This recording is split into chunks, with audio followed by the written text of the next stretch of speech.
Hi everyone, this is Robert and welcome to IDG Live.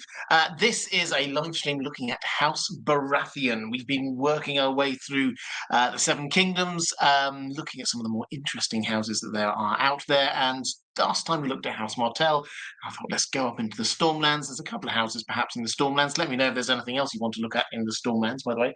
But let's start with House Baratheon. As always, we've got a whole load of questions from my patrons. I will try and pick up what I can from the chat as we are going along as well. But let's start with just a little bit of background. As always, we've got this fantastic little map here, hat tip to quartermaster.info. Excellent interactive map. Please do go and support them. House Baratheon are not one of these ancient houses that we've been talking about lots, not like House Stark, House Lannister, houses that go back deep into the mists of time. In fact, they're only really 300 years old as a house. They did not exist before Aegon's invasion. The founding father is Orys Baratheon. Now, who is he?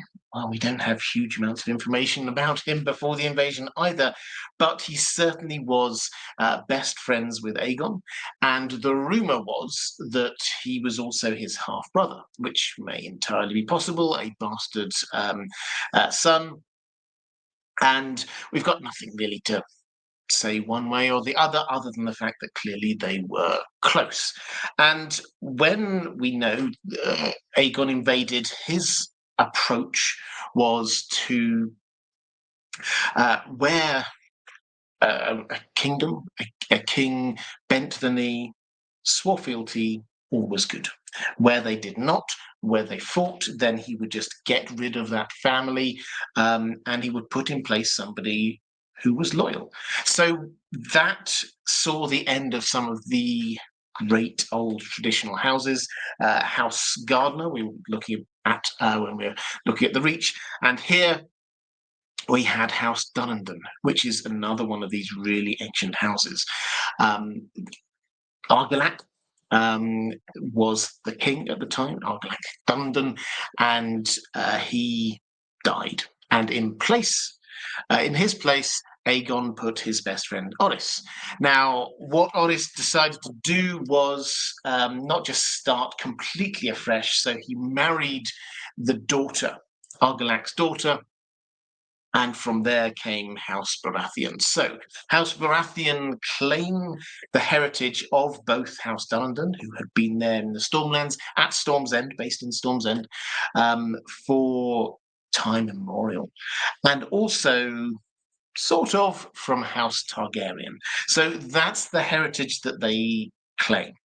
And they became Lords Paramount of the Stormlands, which is, if you look on the map, you can sort of see it's just this small area here. If you can see King's Landing, there, sort of top middle. Then we have the Kingswood, which is that forest just to the southeast of it.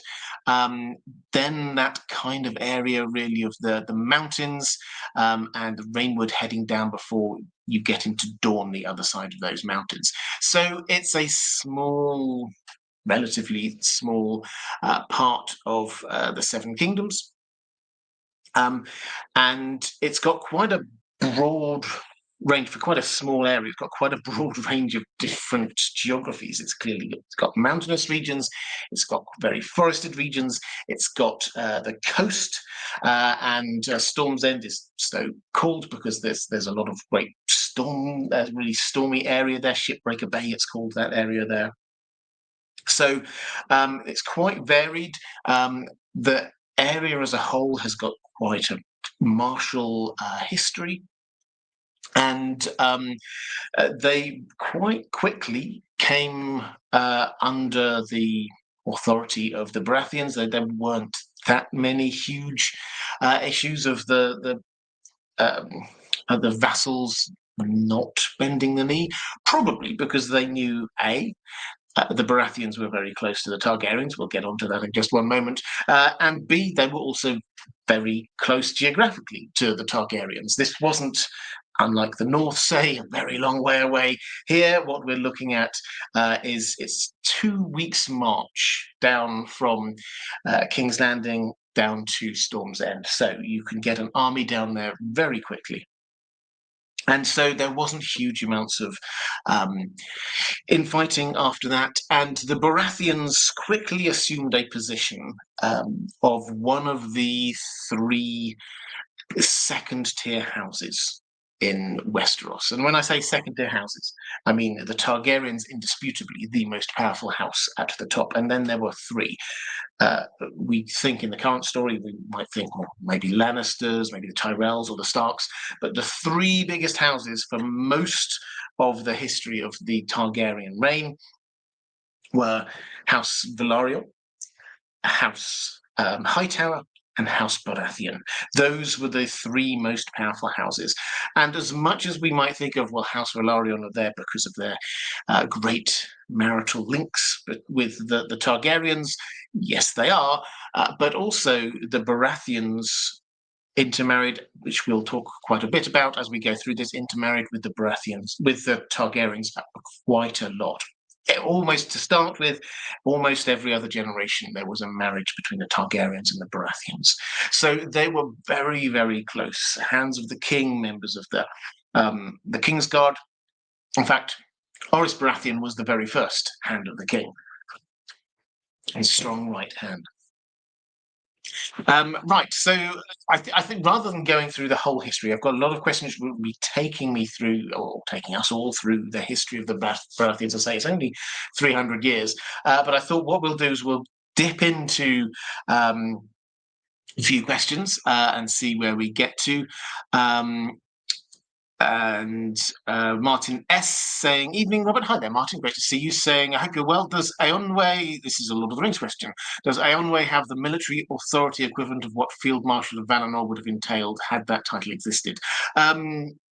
Yes, broadly, but I did get your other question over on Patreon about army ranks and things in Middle-earth. So if it's okay with you, I'll try and answer this as part of that towards the end so that we can focus in on the Baratheons to start with. Elena Pristina Bravos, thank you very much for the super sticker.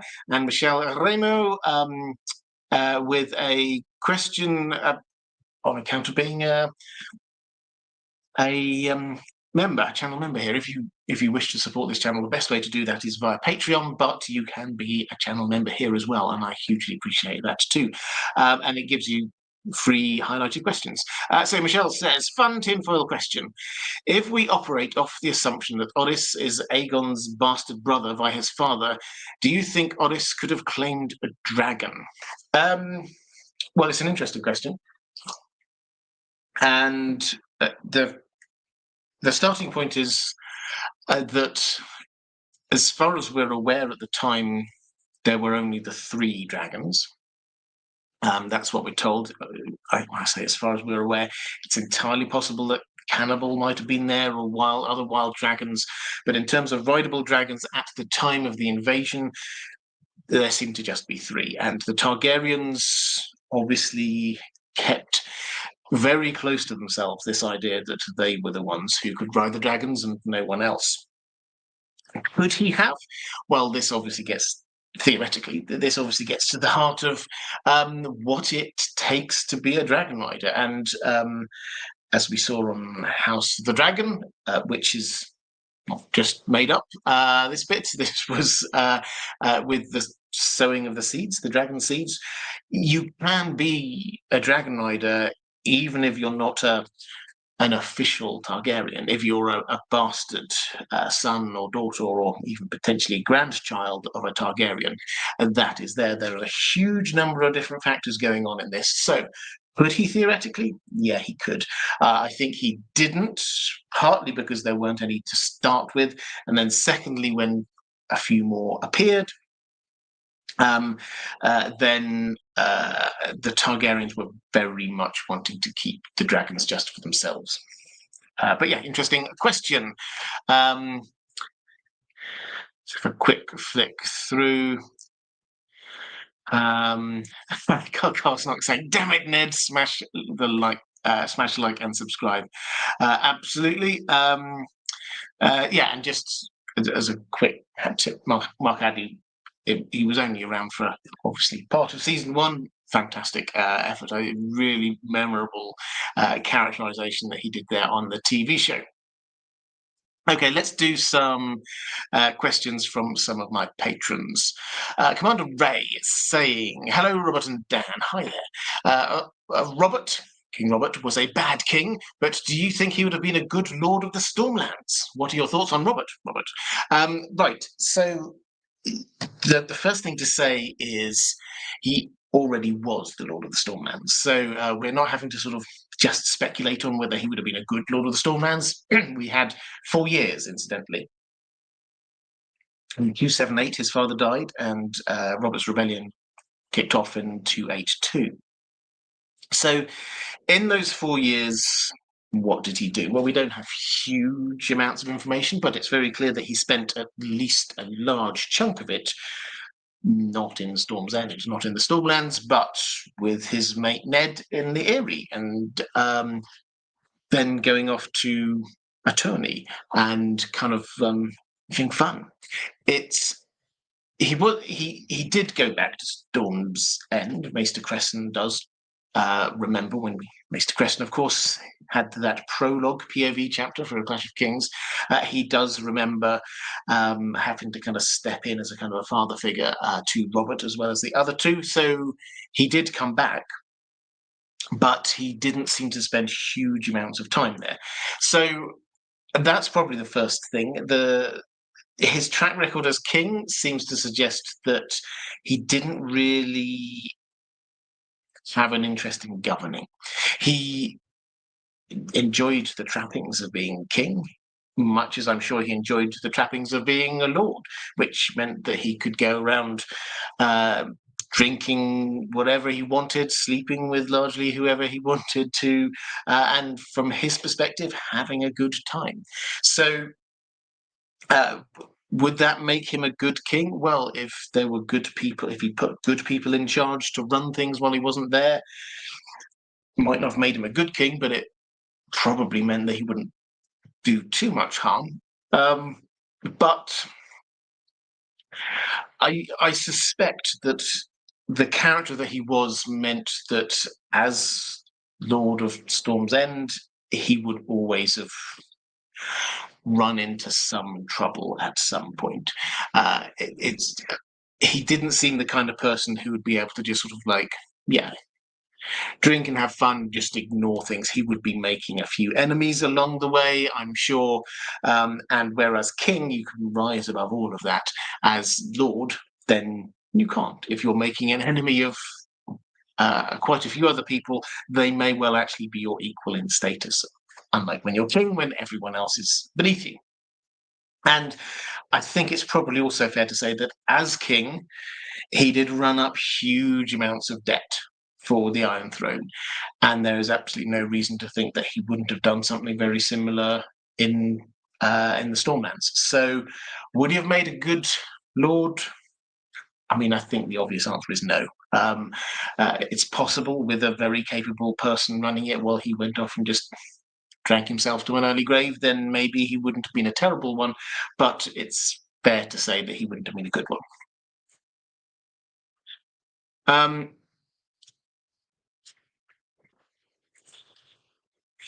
Let's quick flick through the chat.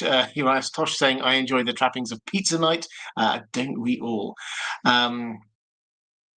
And Andrew K saying one of Bobby B's biggest flaws is his general apathy and being that typical, the hunt is better than the catch type. These sorts can never be satisfied. Yeah, absolutely. Agree. Weirwood asking if he really ran up that much debt, or was it Littlefinger lining his pockets and blaming Robert? I suspect it's probably a bit of both. But the little bit that we did see of him actually running the Seven Kingdoms was he came along and said, right, I'm going to have a massive tourney, which is going to have these huge prizes for people. His Hand of the King said, well, actually, I don't even want a tourney. It was supposed to be in Ned's honour. He said, I don't really even want a tourney. And Robert went ahead and did it anyway, so we'll just find me the money. That strikes me as the kind of thing that he probably did similar things all the way through. Yes, I'm sure Littlefinger was skimming off little bits of money here and there, but that wasn't really what Tyrion found when he was digging through all the numbers. Yes, he found lots of clever things that Littlefinger was doing, but the main thing he was doing was moving money around and borrowing, leaving the crown in debt, rather than him skimming stuff off.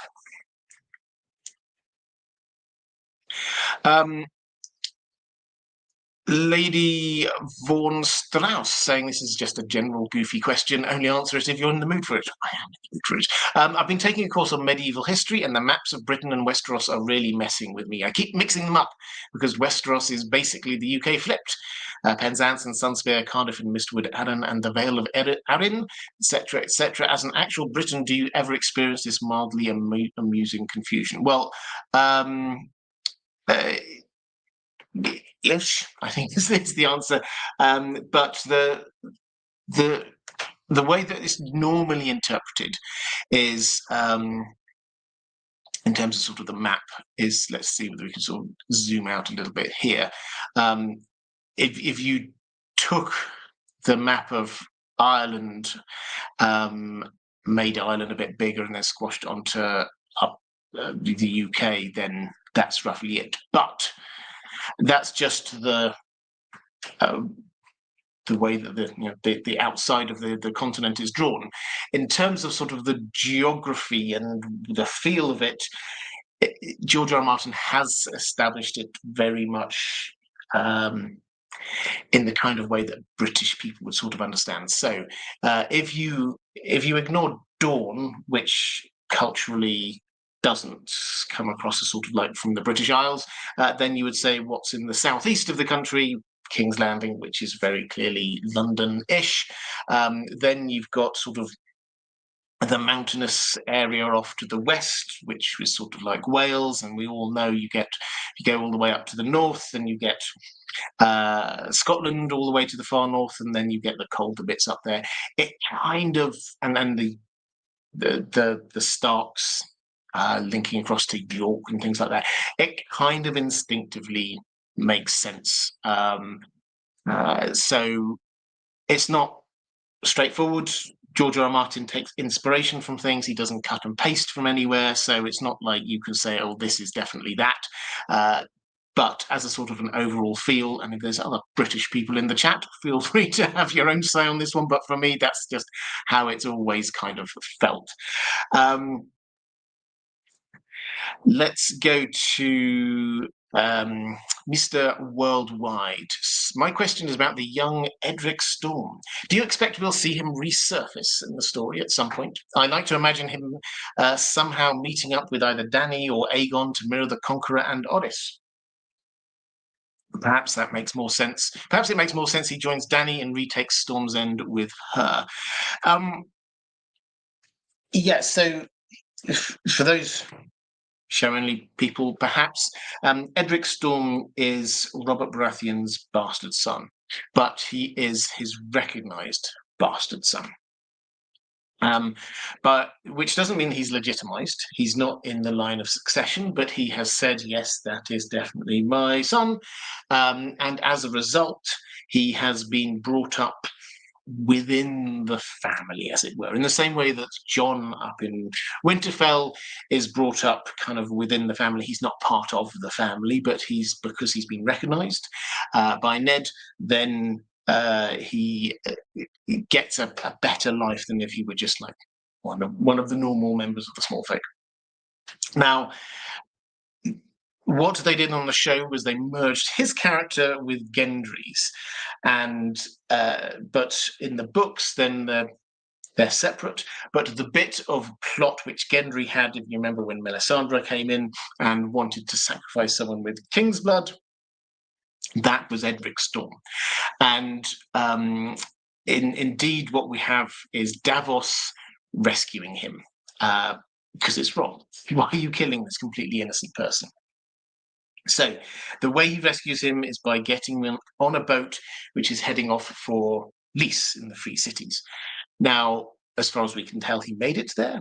If you look, even in, I think, Dance with Dragons, you can look in the back. There's very long lists of all the different characters and who they are, and it lists him there as currently in Lys. So the working assumption is he got there, and then it's a matter of how, if he might come back into the story. Now, I'm kind of the working assumption that he may be another one of these random victims of the abandonment of the 5-year time jump.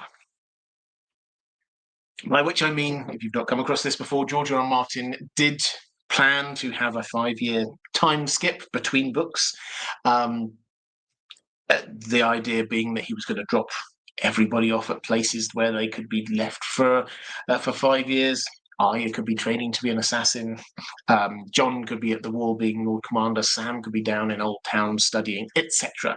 And this would allow all of these characters who are young, younger in the books than they are on the TV show even, and Dany's dragons to age up 5 years. So this gives them a whole lot more volition later in the story, and then it becomes a lot more sort of adults engaging with these things rather than what we have in the books, which is still in some cases, like Bran, for example, actually still quite young children. Now, he abandoned that for a variety of reasons, but mostly because there were some characters that he just felt wouldn't be able to sit still for 5 years, and he didn't like the idea of having to start a book with every chapter somebody kind of reminiscing on what they've been doing for 5 years. That didn't really work for him in the end, so he abandoned it. And some characters that you think, we looked at one, Ned Dane as an example when we came to House Dane. We looked at that a couple of weeks ago. Another example here, possibly, I think, is Edric Storm. Edric Storm is still relatively young.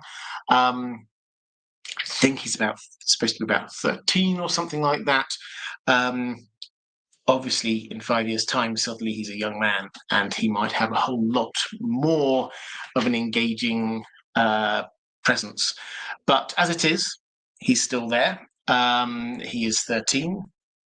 He is a politically important figure, even if he's in exile with just probably 3 or 4 people there looking after him. How might he get back into this action? Well, there are various people who might go to Lys. The Hightowers, just as a random example, have sent somebody over to Lys to try and get some cell sales. Maybe they might find him over there. Dany may well be stopping off at Lys on her way to Westeros. So there's a few different ways that he could be reintroduced to this plot. There's also a excuse me. Pardon me. There's also a theory out there that I don't know whether it's got a huge amount of legs, but I like it, which is this idea that Varys is playing a long game and is trying to capture people who he might then put in place in the main major houses of Westeros. And you may remember when we look at the Lannisters, we had a Lannister cousin mysteriously disappear in the riots in King's Landing, and Varys, who probably should have been down there on the streets, wasn't down there on the streets. Did he know something? Was he involved? There's no evidence that he was involved, but it's possible. And the fact that we've got Edric Storm going over to Lys makes people make the connection to, that's where Varys was born. So presumably he's got some contacts over there, so maybe he could then get hold of him. And then suddenly, what has he got? He's got a Lannister, he's got a Baratheon, both on his side, and he could drop those people in to be, say, these are the new ruling lords. If his guy wins, he can now say, now we've got some people who are your new ruling lords from these ancient houses. Andrew Kay also saying, I wonder if Team Fagon found Edric and brought him into the fold as part of taking Storm's End, given how regionally loved Edric is there. Yeah, I mean, this is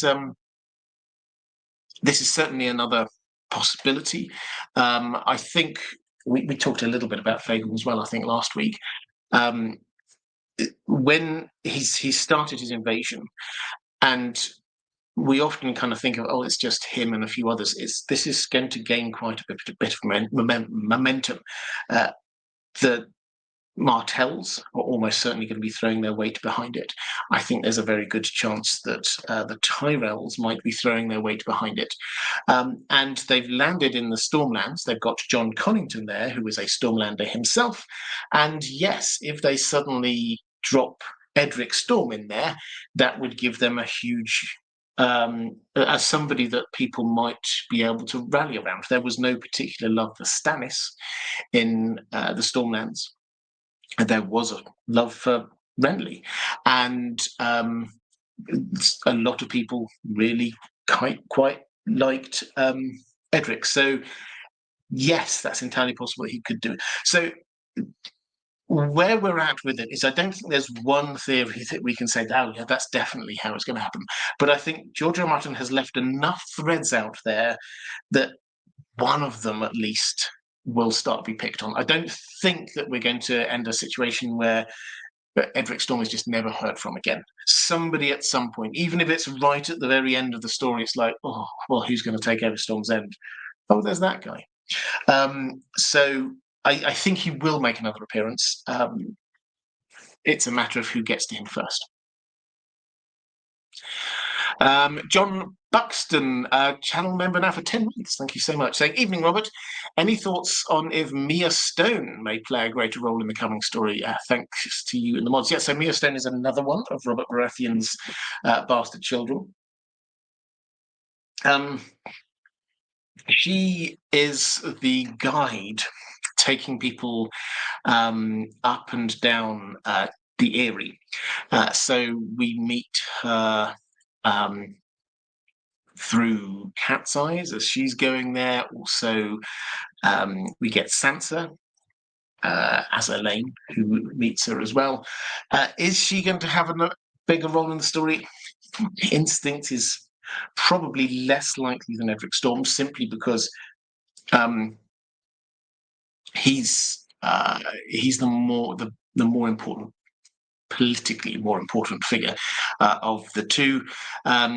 Yes, it may well have been known that she's there, but she's not the officially accepted as being a bastard.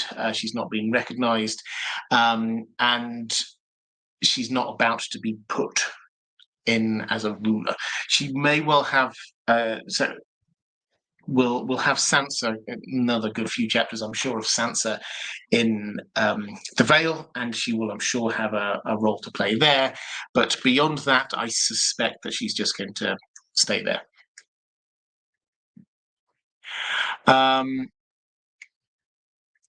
Let's flip through the chat. Okay. Let's go to Sarah A saying, hi Robert, do you think that Stannis' marriage was arranged by Robert Baratheon? And if so, why? The Florents are rivals to the Tyrells, and the Tyrells were against the Baratheons, so was it an insurance? Stannis probably didn't arrange it himself, as he did not like her, understandably. Yes, this is an intriguing match, isn't it? So Stannis, the king's brother, and therefore eligible, very eligible. The king, I think by the time of this marriage, then Joffrey had been born, so the king now had a new heir. But if there were, if Joffrey died as a child, which did happen quite a lot there in the history of Westeros, then Stannis was next in line. So it's the kind of good, even though Stannis even then was probably starting to get a bit of a reputation for being like he is. A lot of noble houses would have seen this as a very advantageous marriage. Now, the Florence, the first thing to say, although we think of this being, well, that doesn't seem like a particularly impressive match, the Florence are kind of like a second-tier house. So they are just below the Tyrells, and they think of themselves. We did go through this a little bit when we were looking at the Reach. They think of themselves as being older and more eligible for being Lords Paramount than the Tyrells are. The Tyrells were stewards and took over after House Gardner went. The Florence, ancient house, traced themselves all the way back to their lineage, all the way back to Garth the Gardener. They, and a few others, incidentally, thought that they should have been in line before the Tyrells got it. This, first of all, isn't a ridiculously mismatched marriage. This is Stannis, who is clearly high eligible, but there weren't that many. In fact, you think around about who he possibly could have sort of matched. There weren't that many options at the high level. So the Arryns didn't have John Arryn didn't have children, and there was only the Starks were then just down to Ned, basically, at that point, and he just got young children, so there were no Starks. The Tullys, the two Tully children, had just both been married off. The Lannisters, they had one daughter, Cersei, who was married to the Queen. When you actually start going through it, there weren't many matches available. In fact, I don't think any to that kind of equivalent level for Stannis. So they would have to go to kind of like the next step down. There was no political advantage in marrying somebody who was already a steadfast ally of the new regime. So there was no point in tying in the Starks, the Arryns, so people from those areas. There was no particular, similarly the Riverlands, no particular need there. They were already hugely bought in. There was no particular advantage in trying to get somebody in the Westerlands because the Lannisters were already hugely bought into the new regime. So actually, the Reach was probably the most sensible place. If you're just going very pragmatically, where is the most sensible place to go? The loyalty of House Tyrell, as you say in your question, the loyalty of House Tyrell was not 100% assured. They had fought against the Baratheons. They had surrendered straight away. The moment it was all over, they surrendered straight away. Very loyal, absolutely no problem there. But they didn't really then engage hugely. They were hugely involved in the court, and the Reach as a whole was the richest, the most bountiful and the most populous of the regions in the Seven Kingdoms. So you did have to tie them in somehow. And a marriage, as you're alluding to here, with one of the oldest second-tier houses there probably was quite a sensible political match. Now, him being Stannis being married to someone that he doesn't seem to particularly like or find attractive, there may be a hint here that Robert Baratheon, he admits to Ned, he'd never really loved his brothers. He was a bit angry, it would appear, with Stannis immediately after the war because he viewed Stannis as having let the Targaryens escape because he tasked Stannis with taking on Dragonstone, and then the Targaryens managed to escape Dragonstone before he got there. And Stannis certainly thought that Robert gave him Dragonstone not as a reward, but as a punishment. So their relationship wasn't great, so there's certainly no hint that Robert would go out of his way to find a wife that he thought Stannis would be, would like. So I think the answer here is that we sometimes try and go for, what's the delicate political reasons behind this. I think this was just this was a sensible political marriage, and there was no real effort put in to find someone that Stannis would care about. So that I think is what it was about. And yeah, it was Stannis did his duty as Robert knew he would.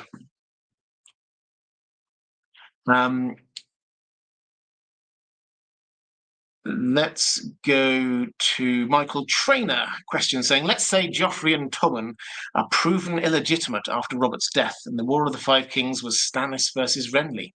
Who would win? And who would be a better ruler? What would the Lannisters do?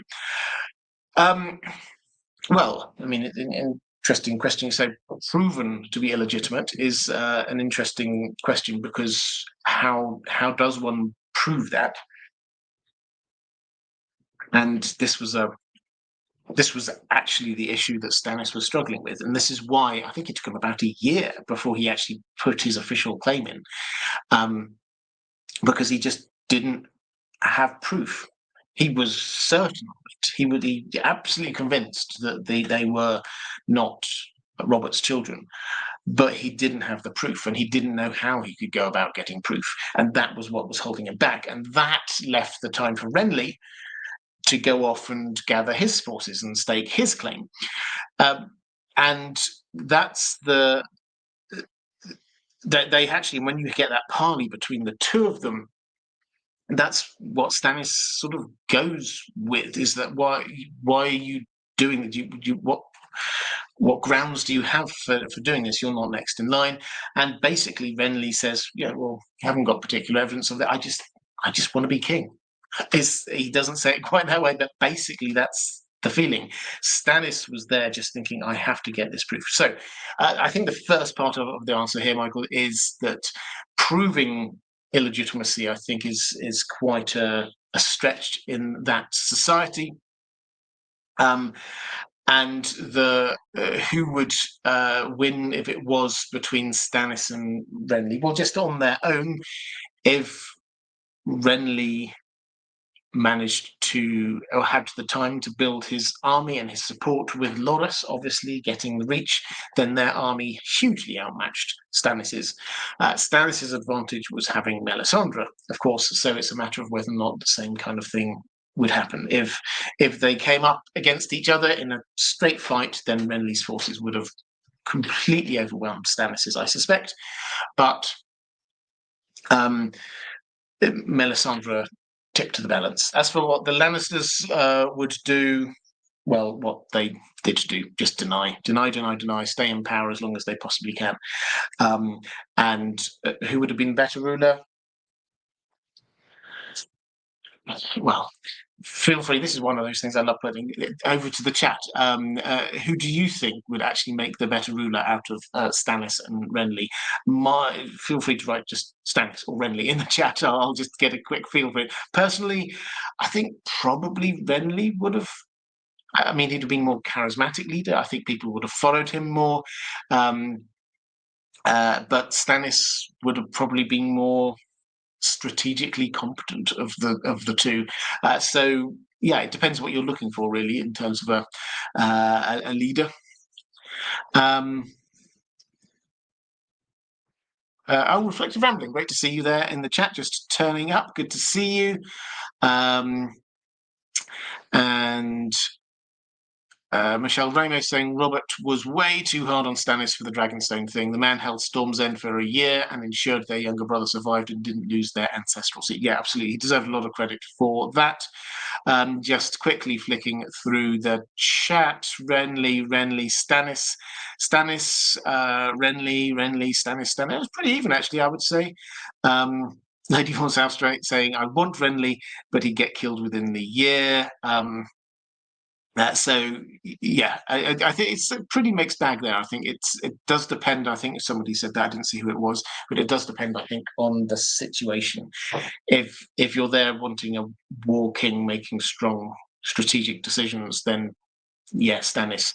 If it's in a time of peace, perhaps Renly would have been better, and he would have cared more about the people around him. Right, let's go to a question from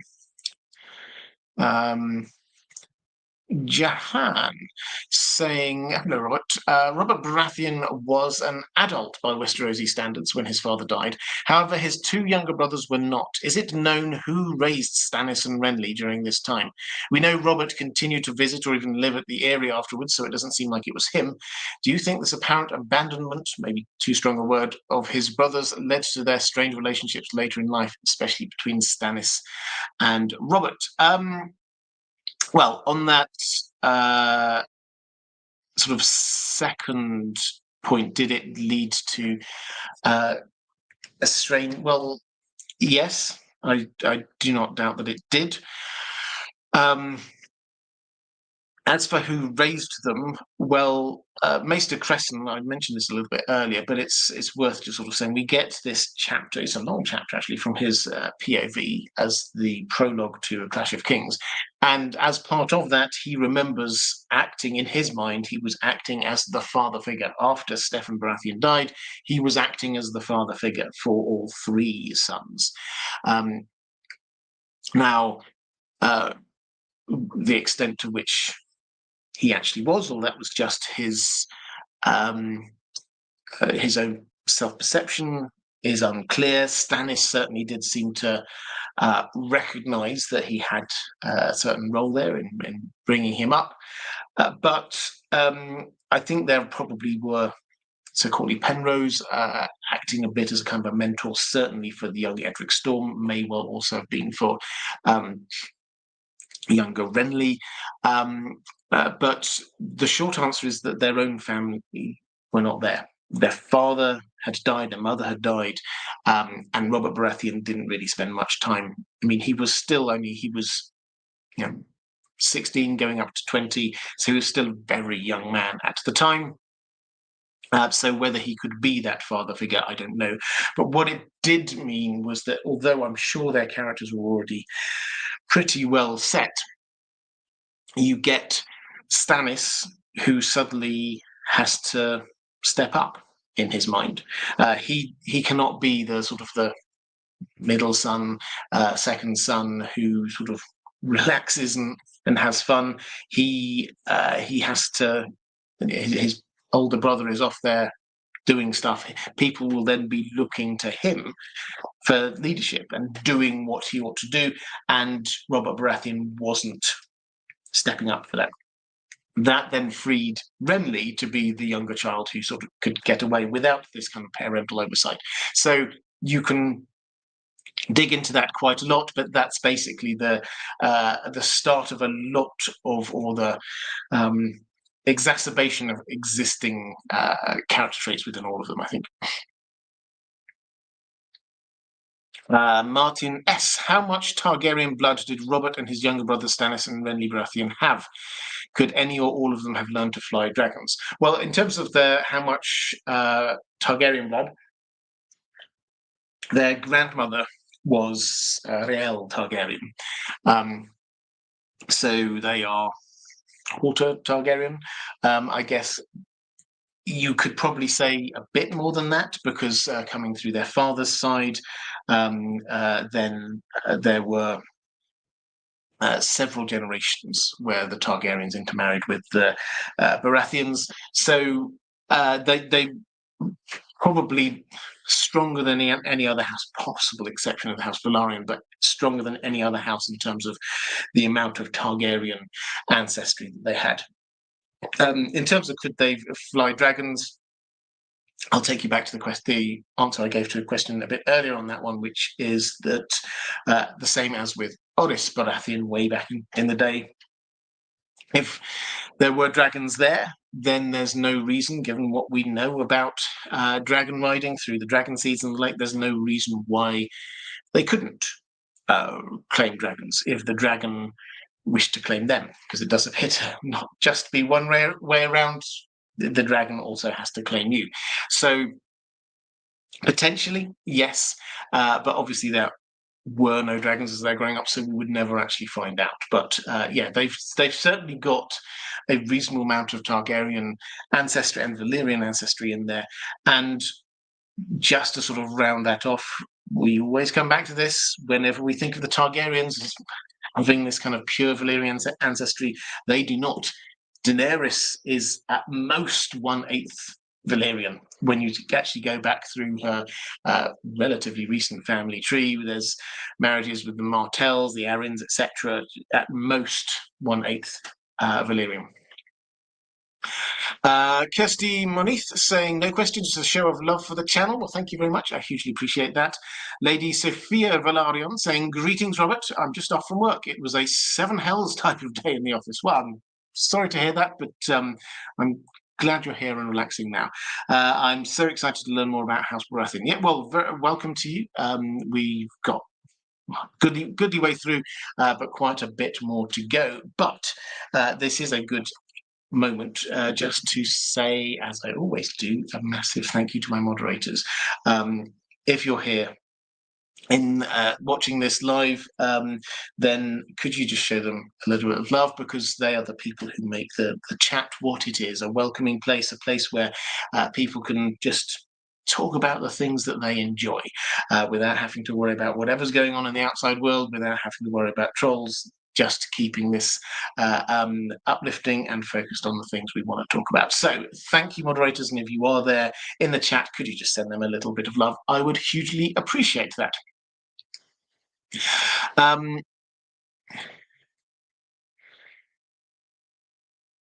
A quick flick through the chat now.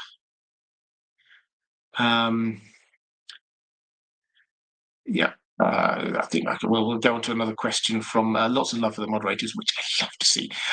Let's just go to another question from one of my patrons, Catherine Furseth, saying, hi, Robert. Joe Magician had a wonderful video some time ago about the background for a strained relationship between House Baratheon and House Targaryen, going back to the creation of House Baratheon and how they were denied the chance to have dragons, regardless of the possible links to Targaryens through being a bastard branch. Can you please talk about the roots and state of the relationship between the two houses, from the conquest to the dance with the dragons? Well, I haven't seen the video. Obviously, I always have time for Joe Magician, friend of the channel, sometimes here in the chat as well. So I'm sure that's an excellent video. In terms of the Baratheons, what I will just very quickly do, just because I've sort of mentioned this in a kind of offhand way a few times, about quite how close those two families were, particularly at the start of the Targaryen reign. We've already talked about Oddys, who probably was the bastard brother of the Aegon, which makes him as close as any non-Targaryen is to the Targaryens. Then, if you go down a couple of generations, you get to Rhaegar Baratheon. Now, he was a huge figure in the history of Westeros. He was one of probably the first major house to be declaring support for Jaehaerys during the reign of Maegor the Cruel, and he provided safe refuge for Alyssa Velaryon, who was Jaehaerys' mother, and other exiles as well, Jaehaerys himself, and helped lead what was going to be the coup against Maegor, but by the time they got there, they found that Maegor was already dead. So he then, in this position, saw Jaehaerys was, they said he's going to be king, but he was still underage, and so Robert Baratheon took over as both Hand of the King and Lord Protector. So he was there, basically king regent. He was ruling, to all intents and purposes, he was ruling instead of Jaehaerys. Now, this was not an easy relationship between the two of them, it has to be said. There were, if you go a few years down the line, he basically organizes a coup attempt, tries to put Aeria Targaryen onto the throne. He marries Alyssa Velaryon, Jaehaerys' mother, and she and they have children, and he basically gets caught by Jaehaerys as well, and thinks that Jaehaerys is going to behead him or send him to the wall or something like that. Jaehaerys spares him because basically it's his father-in-law now. So he was incredibly close and strong to the Targaryens. Not, as I say, not an easy relationship there. He then, of his two children, one of them was Jocelyn. Bellamond was the boy who inherited from him. Jocelyn, his daughter with Alyssa Velaryon, who, let's not forget, was Jaehaerys' mother. So again, we get the tie-in with the Targaryens. She then married Aemon Targaryen, who was Jaehaerys' son and heir, and their child was Rhaenys. Rhaenys we know from House of the Dragon, the queen who never was. So you've got, in those first few generations, you've got Oris, who was the bastard brother of Aegon. You've got the Rhaegar, who married Jaehaerys' mother and basically ruled in Jaehaerys' place for several years. Then we get Jocelyn, who marries the heir to the throne, and their child should have ruled. They were very close. And so when you get to the Dance of the Dragons and you get that first confrontation of the Dance of the Dragons at Storm's End, that wasn't just they happen to be nearest.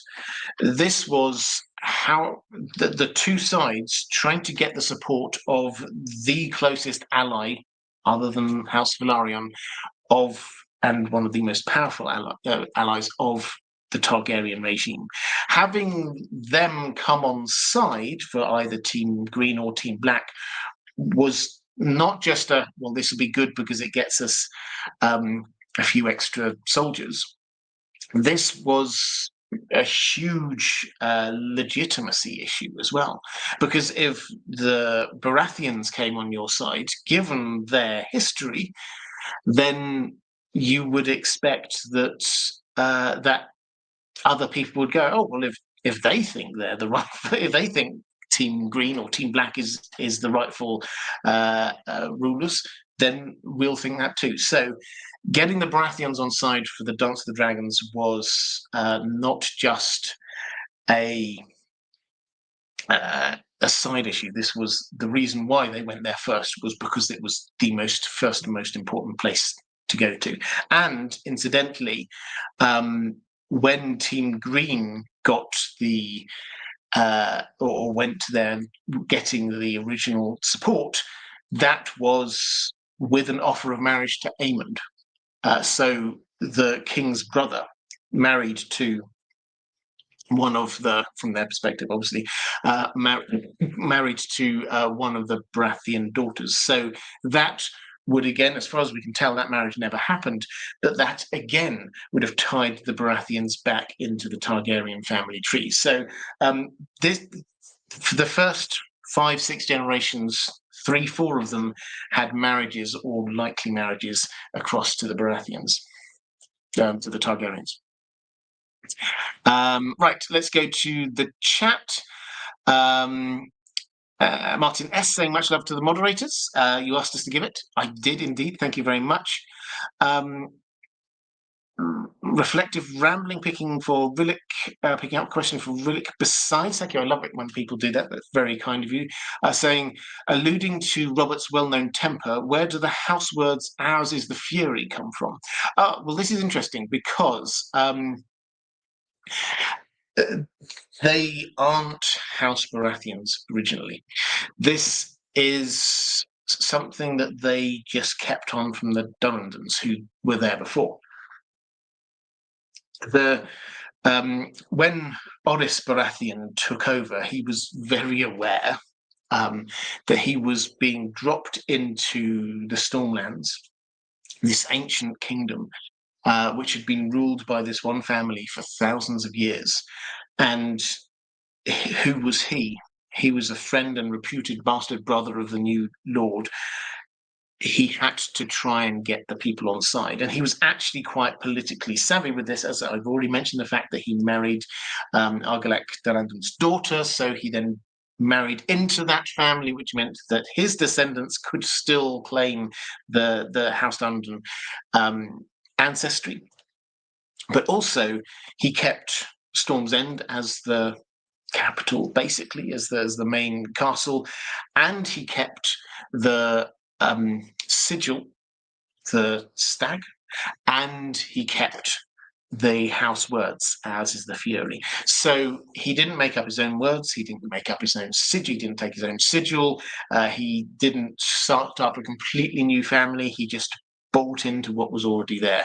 And that almost certainly played an important role in getting the buy-in from the people in the Stormlands. So yeah, interesting question. And obviously, as is the Fury, it's yes, this does reflect a lot of the House Baratheon, particularly Robert Baratheon temper, but also it reflects the Storm.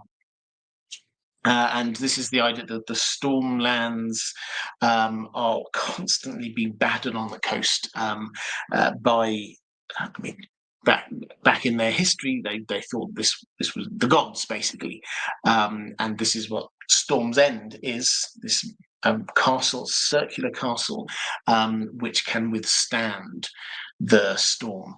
And so that's the sort of the origin of that. Sorry, I just paused there for a moment because I just had this sudden connection to a video I've just made, which and this will mean nothing to anybody unless you're going to watch a video which will be released in about a week's time, where I'm talking about Winterfell. This is a complete digression. Feel free to skip forward from here, but I want to say it out loud so I don't forget it. In the descriptions of Winterfell, because I'm starting a series on Winterfell, in the descriptions of Winterfell, then we get the talk of the first keep, which is round.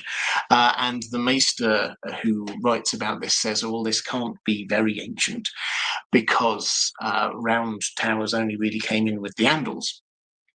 And I just suddenly caught myself talking about this round tower of Storm's End, which allegedly one of the designers of that was Bran the Builder, who allegedly built Winterfell. So whereas in that video, I think I've already written it and said, "Oh, this is perhaps evidence that the tower wasn't there."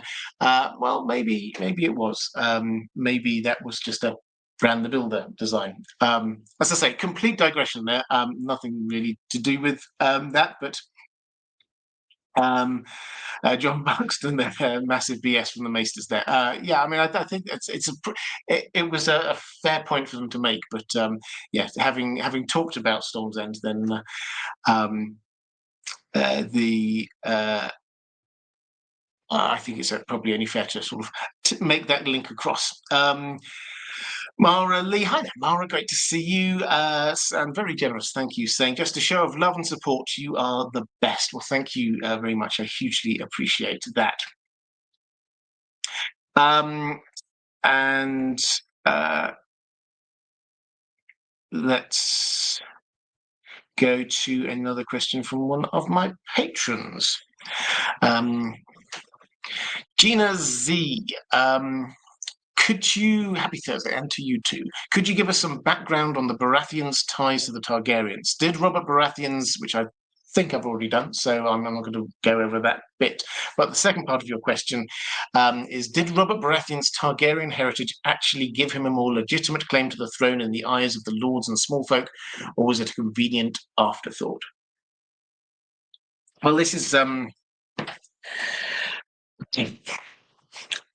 one of those things where it's.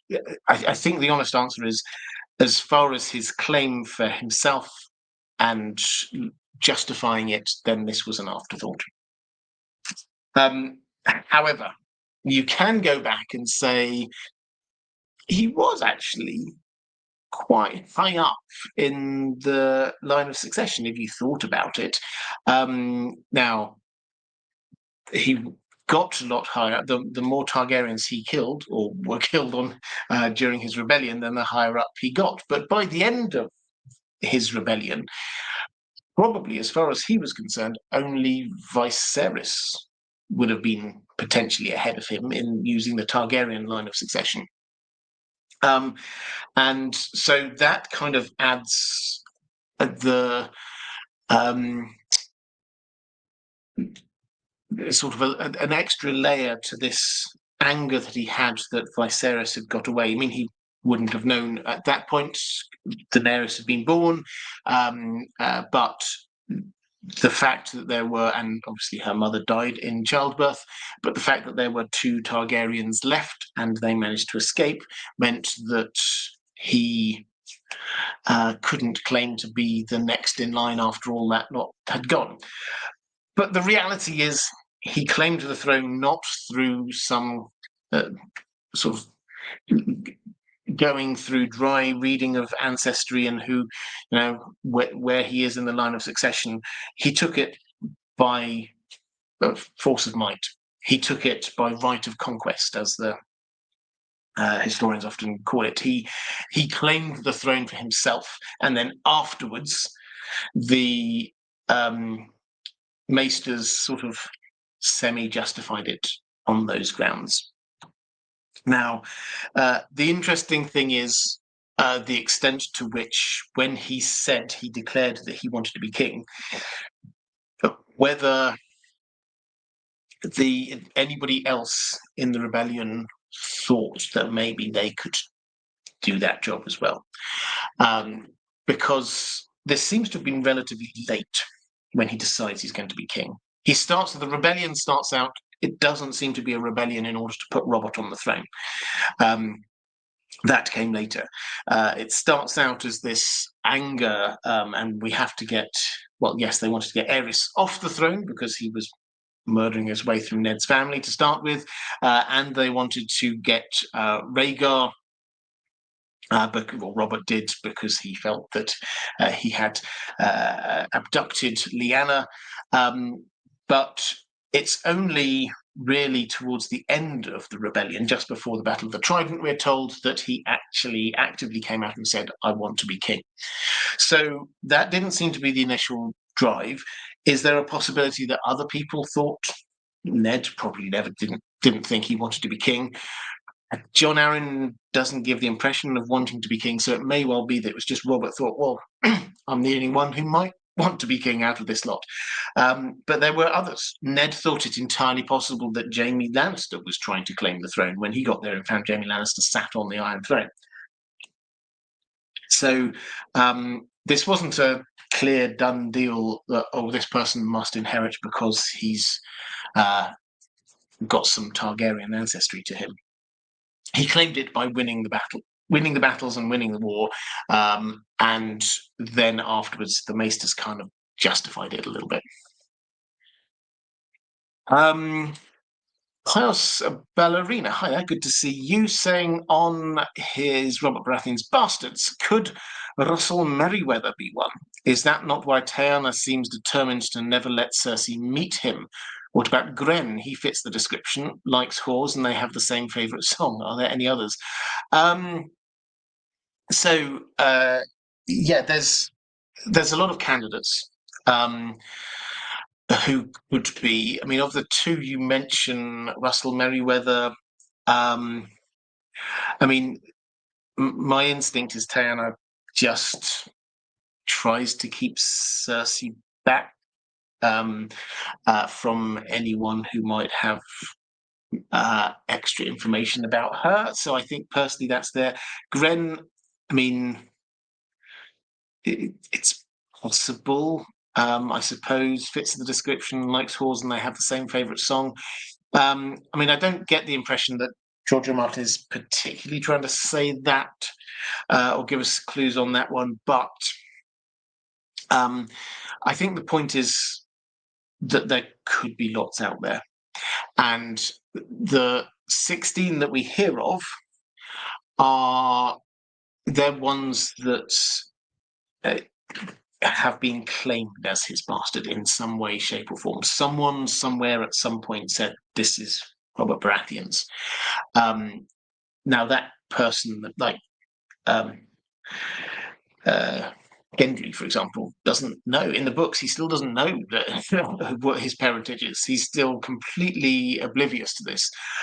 So they may not know themselves, but maybe their mother has said this to somebody at some point. So that's who those people were who, when the order went out to kill them, those who there.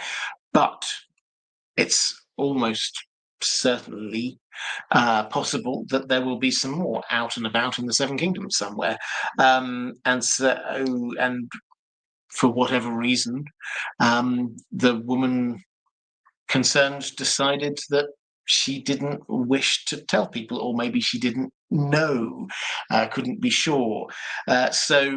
Whereas some would have seen the advantage, maybe I can get a bit of money out of this, maybe I can get a little bit of fame, whatever. Some people would have seen the advantage, others will only have seen disadvantage in claiming that. So, is it possible those are Robert Baratheon's bastard children? It's possible, but I think George R. R. Martin isn't wanting to sort of say, yes, this one, no, that one. I think he's just sort of saying, there are many possibilities out there.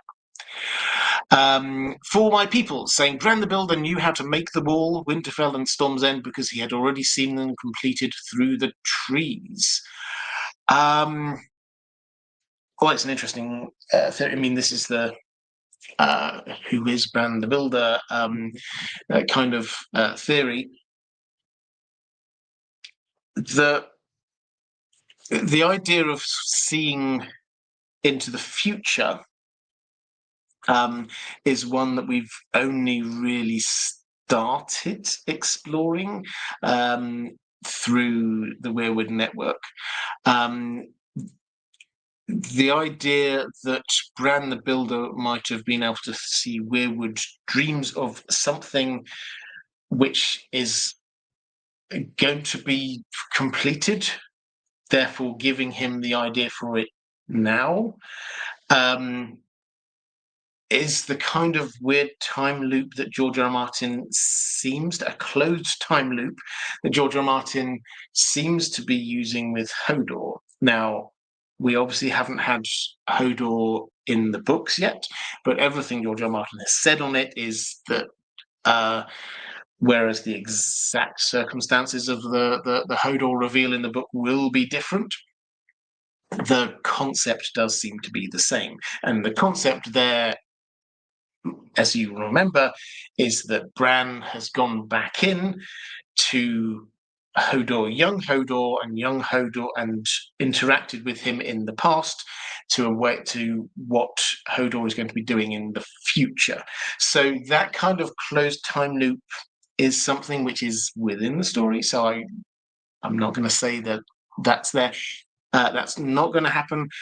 Instinctively, I don't like the idea of the more forward-looking ones about, I've seen myself in the future doing it, therefore I'm going to do it. This is the bootstrap paradox, which George R. R. Martin has just about managed to avoid with the Hodor thing, I think.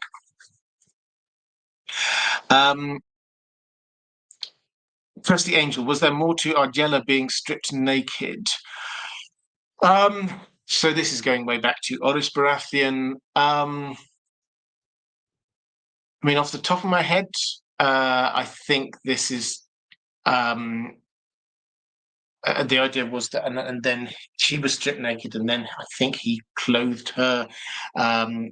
It was, and then claimed her as his wife, basically. So it's sort of a new start. So there's a thematic thing going on here, sort of in a kind of a literary sense. Whether there's more of a kind of a psychological thing going on, I don't think there was a magical thing going on there, but it was like you are completely at my mercy.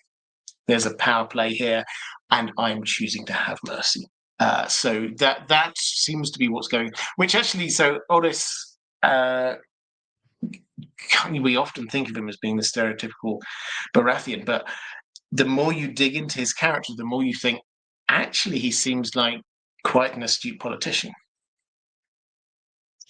Martin S. saying, The Navigator's Children, the fourth and final novel in the second Slouch&Nod trilogy, quotation marks are due to each trilogy having 4 parts, is scheduled to be released on Tuesday, November the 12th.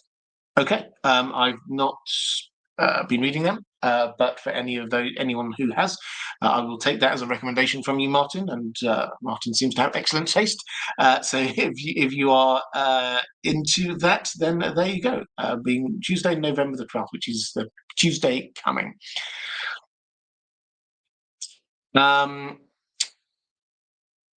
Let's have a quick flick through the chat.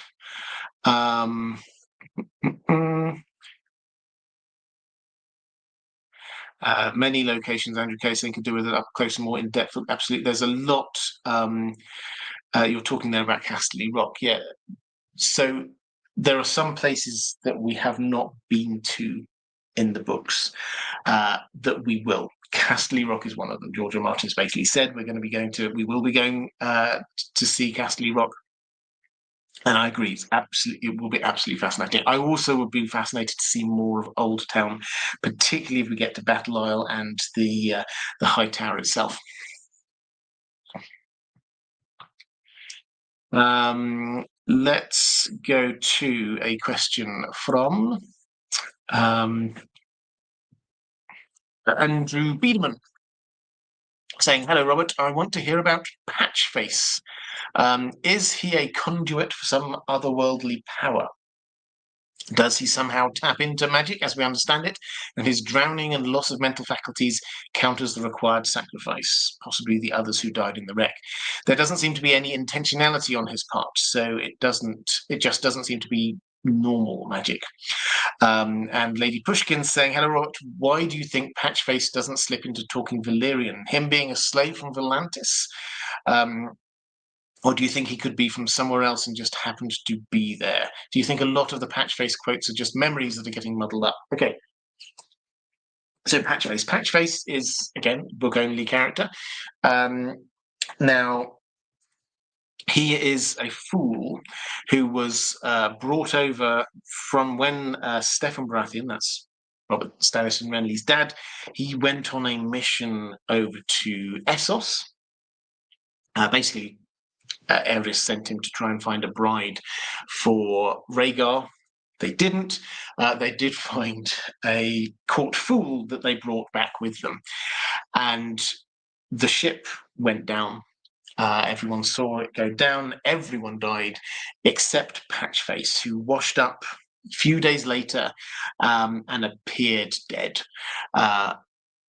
When he sort of came to, he was changed from the Patchface that was there before, or at least how he'd been described, because obviously everyone who'd been with him on the ship was gone, but how he'd been described, completely different.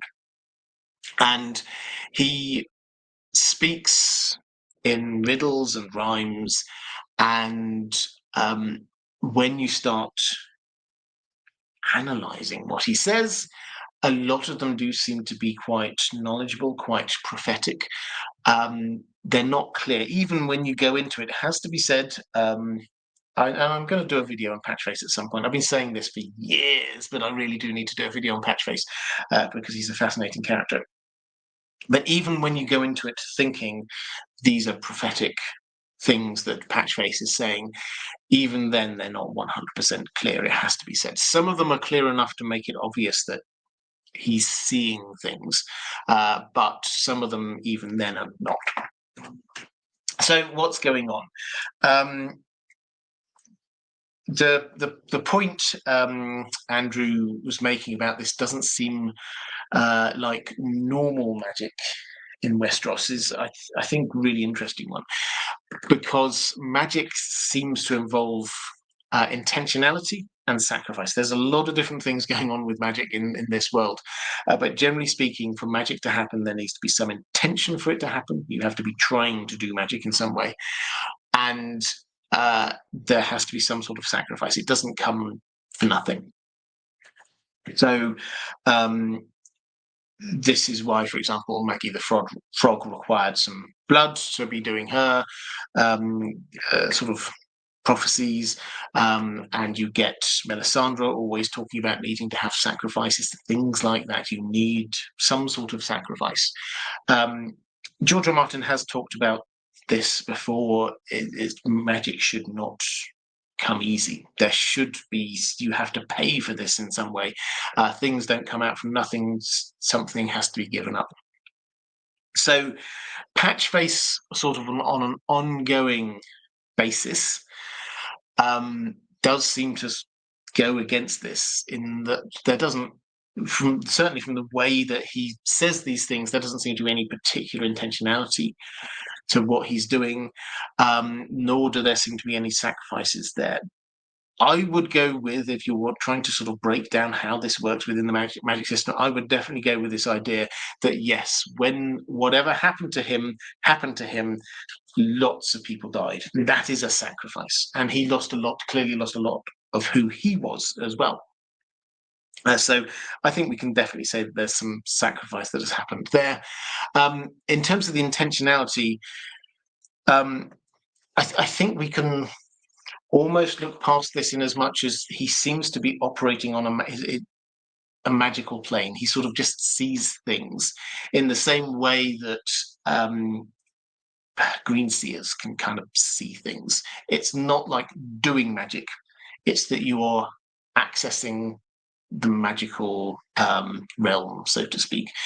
So you don't have to have this kind of sacrifice. Bran doesn't have to have this kind of sacrifice to every time he's just having a green dream, or skin changing or something like that.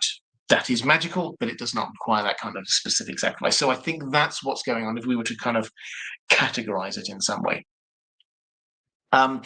As for so Lady Pushkin's, you were asking whether they're memories that are getting muddled up. I think they're more than memories. I think he's seeing things and saying them in his own poetic way. And why does he not just slip into talking Valyrian? I think the working assumption is that he learned the language. He certainly, yes, he seems to be operating differently to everybody else, but he understands people. There's no indication that he's not intelligent enough to know what people are saying, so he's intelligent enough to know what language around him people are speaking. So if he knew that language, then there's no reason why he wouldn't be using that language. So that's my basic level thing. I don't think he's sort of just been jarred back into a previous way of thinking, and why he should now therefore be speaking the language he used to. Martin S. saying The Last King of Osten-Ard is by Tad Williams, a few decades later in the same world as Memory, Sorrow and Thorn, which inspired George R. Martin. I did not know that. In fact, I might have been told that, but I'd entirely forgotten. So I can recommend Memory, Sorrow and Thorn. Thank you, Martin, for the clarification of that book, which is coming out.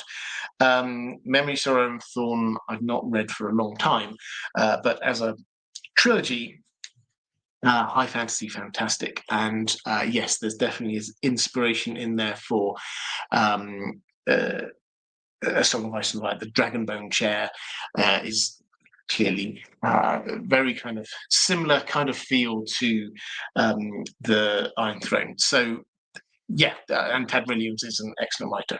Thank you. Andrew Kay saying Aaron as well seemed very changed after his drowning. He definitely did.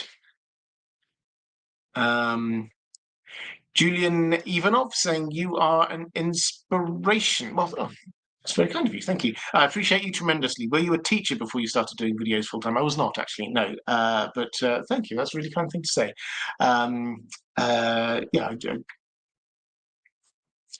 Yeah, I appreciate that. Thank you. Let's have a quick look at a question from Zach. The following is a quote from Cersei 1 in A Feast for Crows. Eddard Stark took up right where Arryn had left off. That's John Arryn. His meddling had forced her to rid herself of Robert sooner than she would have liked, before she could deal with his pestilential brothers. Do we have any clues as to what Cersei's initial plans to deal with the Baratheons might have been before Ned made her mix things up? No. So this is Cersei's PV, and having gone through, I've been rereading over a very long period of time. I got distracted on various other things, but recently rereading A Feast for Crows, where we get Cersei's POVs. A lot of Cersei's POVs, actually. It's a useful reminder how her perspective is probably the most skewed. As far as we're aware, there might be others who are more that we just don't know yet, but probably the most skewed perspective on what is going on out in the world, and also about herself. Her own self-understanding is quite lacking at times, it has to be said. So I think we have to take that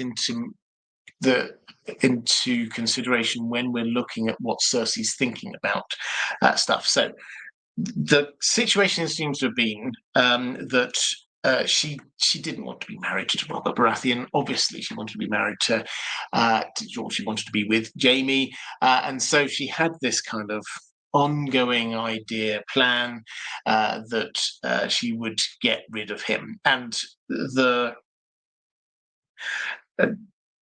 way that he eventually died, by basically sending Loras out there with some extra strong wine when he was out on a hunt, that wasn't a 100% this will definitely kill him. It's that if you keep on doing that kind of thing, then eventually, yeah, he will die. So she seems to have been doing this a lot. She seems to have been trying to goad him into joining in with that tourney, the Hans tourney, which again would have put him in danger. There's a suggestion that she tries to push him into hunting, I think it was for a wolf or something, on the King's Road on the way down. She always just, it seems to be that, yeah, you go off and do that dangerous thing. So that seems to have been kind of like a long-term, at some point he'll die kind of idea. She then realized she was in danger when Jon Arryn was investigating her children, basically, the parentage of her children. And then Ned came in and carried on with it. So in her mind, she then had to hurry up and kill Robert Baratheon then, because if Ned had found stuff out and told Robert Baratheon, then she would be in danger. So she had to prioritize killing him. So that's what in her mind was going on. But also in her mind, she would want to get rid of Stannis, who was also a part of this investigation, and Renly, because they weren't loyalists and she wanted to get rid of them. What plans did she have? We don't hear any more of this. My instinct is she actually didn't have any plans. She, in her mind, she often sort of says, yes, I did this, or this is all my doing. And it's not really. She's relatively deluded in a lot of these kinds of things. So her sort of saying, well, I had to, I was going to be killing them, and then I decided to kill this other person here. I don't think she had some kind of foolproof way of killing Renly and Stannis. I don't think that was the plan at all. But she was just thinking, yeah, I'll do that at some point.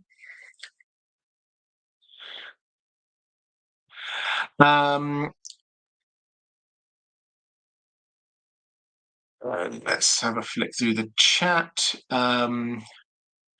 You're asked Tosh recommending The Protector on Netflix. I've not seen it, but always happy to pass on a recommendation.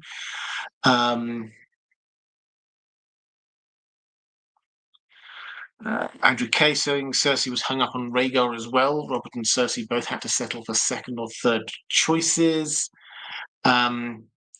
British Bingle saying Lancel, wasn't it, not Loras? I may have misheard. Well, if I said Loras, then I misspoke. You're right, it was Lancel. So she was hung up on Rhaegar. I mean, it's one of these kind of horrible ironies that George R. R. Martin likes, the fact that he was in love with or lusted after Lyanna, and she was in love with or lusted after Rhaegar, and they ended up those two ended up together, and the other two ended up together, and so Robert will have been sleeping with Cersei, but wanting it to be Lyanna, and Cersei will have been sleeping with Robert and wishing it was Rhaegar, and that's not a happy situation. Martin S saying Barristan Selmy and Jaime Lannister seem to fight primarily with skill. Gregor Clegane seems to be fighting primarily with brute strength. Robert Baratheon seems to have had a bit of both. How much of each? It's a good question. So he didn't fight with a sword. So big warhammer was his weapon of choice. Now, I think there's no doubt that he was skilled. When we read about him in Robert's Rebellion, then he's there in all the different battles, and he's first over the wall. He's actively seeking out the leader of whichever army he's fighting and trying to get them in one-on-one combat, and always wins. He often gets hurt quite badly sometimes in the process, but he always seems to win. When we get to the battle with Rhaegar was generally held up to be a gifted swordsman. He did defeat him in combat. The descriptions were his chest was caved in by Robert Baratheon, which is a brute strength thing. So basically, we're not told that he was like the most skilled fighter ever. We're also not told he wasn't as astonishing a sort of a physical specimen as the Mountain was, but he combined the two fearsomely well and was one of the most frightening fighters of the age, it has to be said, until he obviously got older and fatter. And needed his breastplate stretcher. Let's go to a question from Sir Friend saying, "Happy Thursday, Robert, and to you too. Could you talk a bit about the Stannis night lamp theory, please? I'm not sure I've heard your take on it yet. Also, more generally, how do you see the battle in the snow playing out? Will it be Jon or eventually the Vale that defeats the Boltons like the show? Will Stannis go on to defeat the Boltons and survive to meet Jon again? I like the idea that Stannis will be less complicit in Shireen's death in the book, and he deserves a better ending than everyone just deserting him and then being swamped by a Bolton army. Best wishes, warmest regards." Well, best wishes, warmest regards back to you. The night lamp theory is a theory that's been around for a while. I have to admit, I've forgotten who it was on, I think, Reddit. I may have got that wrong. Who came up with this? Hat tip to them if one of the intrepid moderators can find a link, and I will very happily name check that person. So I didn't come up with this theory. It is a theory which has been around now for quite some time, and has got broad acceptance. It's probably fair to say that most people who hear it think, yeah, that kind of makes sense. And the situation is this: Stannis has been marching on Winterfell, but they've ground to a halt. The snow in Winterfell and around Winterfell is intense. I mean, seriously, seriously bad. Just marching to Winterfell, they've lost almost all of their horses. They've left bodies buried in the snow behind them, people freezing to death. 6 of the 7 gates of Winterfell are frozen shut. You cannot, when we see a Theon chapter, he holds his hand out before him, you can barely see his hand in the snow. This is heavy snow, really bad. So Stannis, his advance has ground to a halt. Roose Bolton sends a force out to attack him, though, which you might think, well, that doesn't make any sense. Why don't you just leave Stannis to to freeze to death with his army. This is something Roose has done several times before in the story. He takes people who he doesn't trust, armies that he thinks aren't really 100% on his side, and he sends them out into battle. And maybe they win stuff for him. If they don't, he loses nothing. And he sends out the Freys and the Manderleys, who have been at each other's throats in Winterfell. And frankly, Winterfell could do with a few less people in there, so that their supplies don't get used up. So he sends out the Freys and the Manderleys. And they are heading to... They've got the Carstarks, some of the Carstarks at least, are betraying Stannis, and they've got a map sent up to them. They know where they're going, and they're heading down to take on Stannis. Now, we know a battle's going to happen. George R. R. Martin, after he finished A Dance with Dragons, he basically confirmed that, there's two battles which he could probably have included towards the end of A Dance with Dragons if he'd wanted to, but he decided that he would push both of them to the beginning of the Winds of Winter. So we're going to have two battles at the beginning of the Winds of Winter that the fandom have generally called the Battle of Ice, Battle of Fire, and the Battle in Ice. And this one is Ice, for obvious reasons. So what's going to happen in this battle? Well, the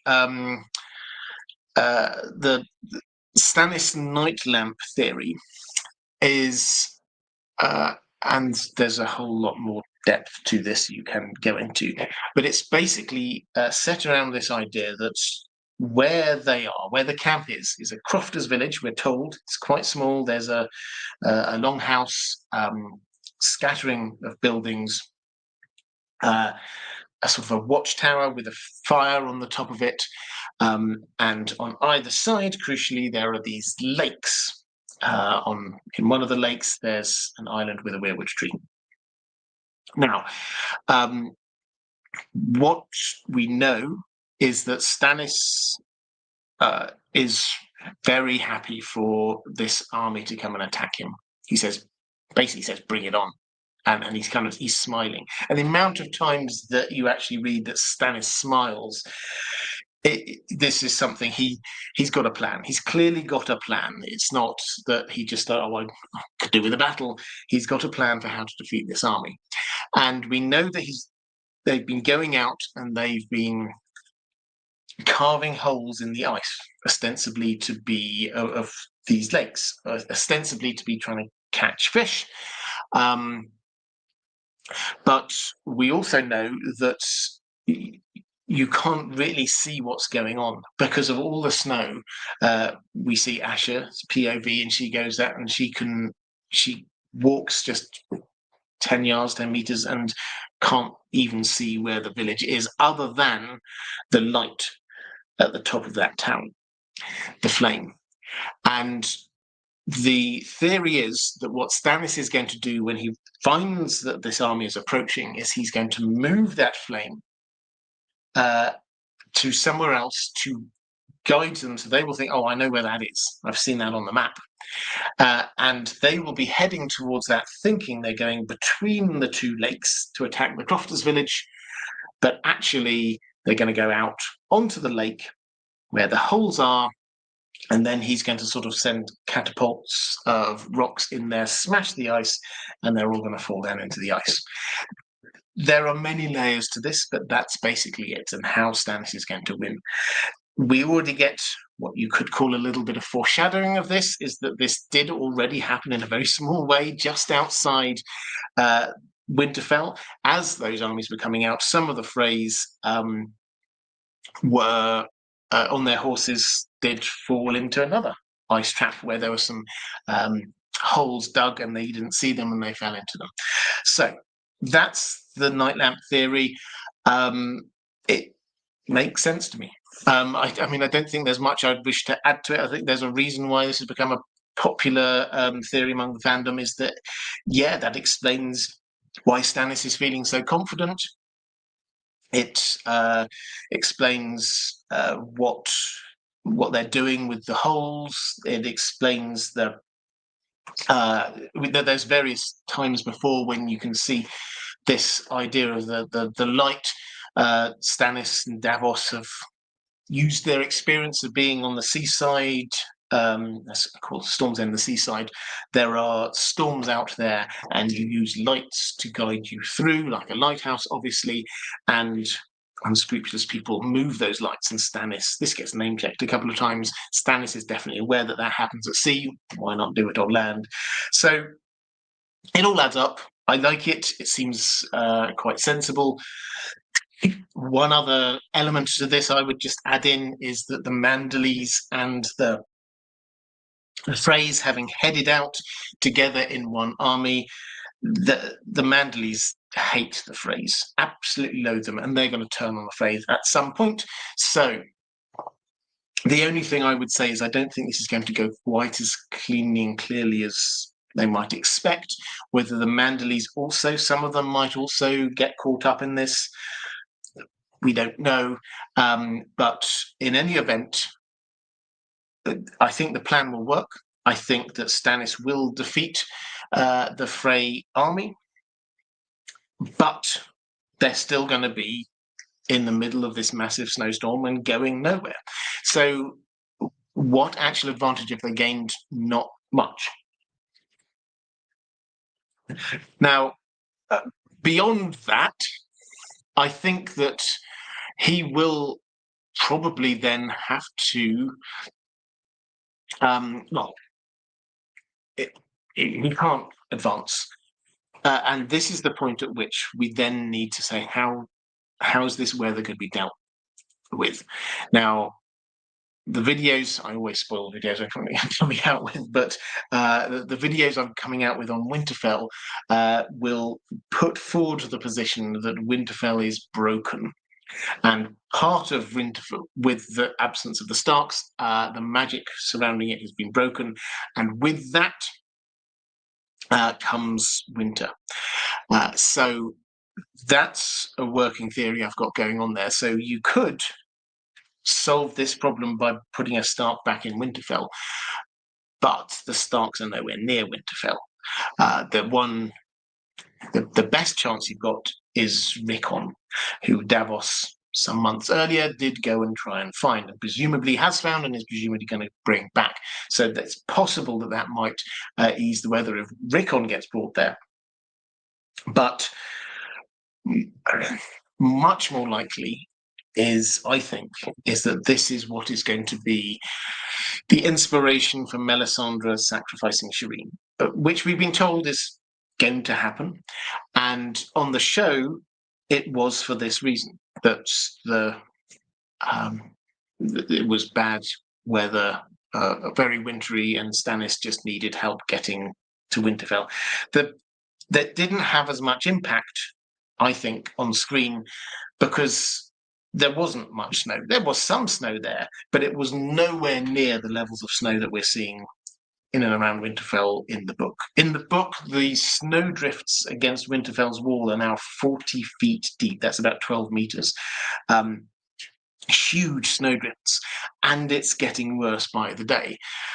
That's the kind of thing that magic is needed in order to stop it somehow. So I think that what will happen is that we will get Melisandre sacrificing Shireen. I think that will affect the weather. I think it will be effective. And I think that will allow Stannis to go and attack Winterfell. A bit like the show, but just feeling a whole lot more consequential, because actually he couldn't do it at all in the book. So will he get a better ending? I'll be honest, I mean, lots of people have thoughts on what Stannis' ending is going to be in the books. I think this is one of those ones where George R. R. Martin, being a Gardner writer, means that he could take it in a number of different ways. I still quite like the idea that he might end up at the Nightfall, which is a massive castle. He sees that, and it used to be the center of the defense against the others. If he manages in his mind to get a Stark back into Winterfell, which was what this whole expedition was about, basically, he wanted to get rid of the Boltons, install a Stark. Ideally, he wanted Jon there in Winterfell. If he manages to do that, then he can turn his attention to facing the others, which he sees as being the biggest issue, to be able to save the Seven Kingdoms so that he can then rule it. So I like the idea that he survives this battle against the Boltons. I like the idea that he then heads up to the Night Fort and lives to see maybe even the end of the Winds of Winter. But this is one of those things where I think George R. R. Martin could take it another way, and it would make equal sense.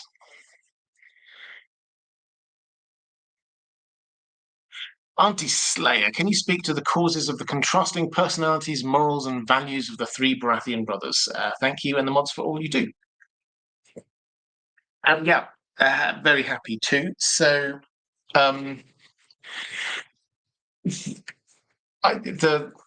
they did start, as everyone does, they did develop their own personalities, and they were instinctively a bit like they were.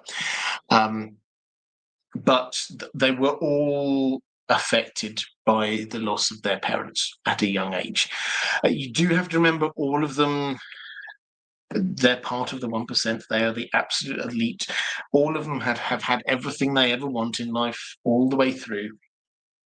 But their experiences are subtly different, which has allowed them to move in slightly different ways in terms of their character. So Robert Baratheon, suddenly at age 16, having been brought up to expect that he's going to be the Lord, he will be ruling, he'll have everything he wants, suddenly finds that he is that.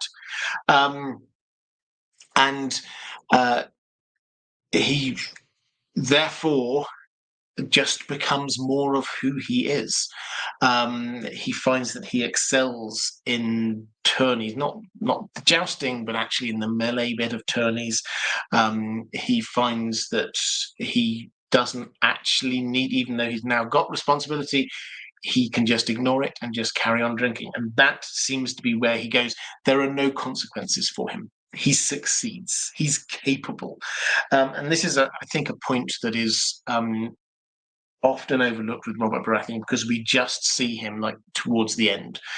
But he's this Henry VIII figure, in not just in all the obvious ways, but he's a Henry VIII figure in that in our popular imagination, he's this guy who's just like let himself go, just enjoying himself for far too long.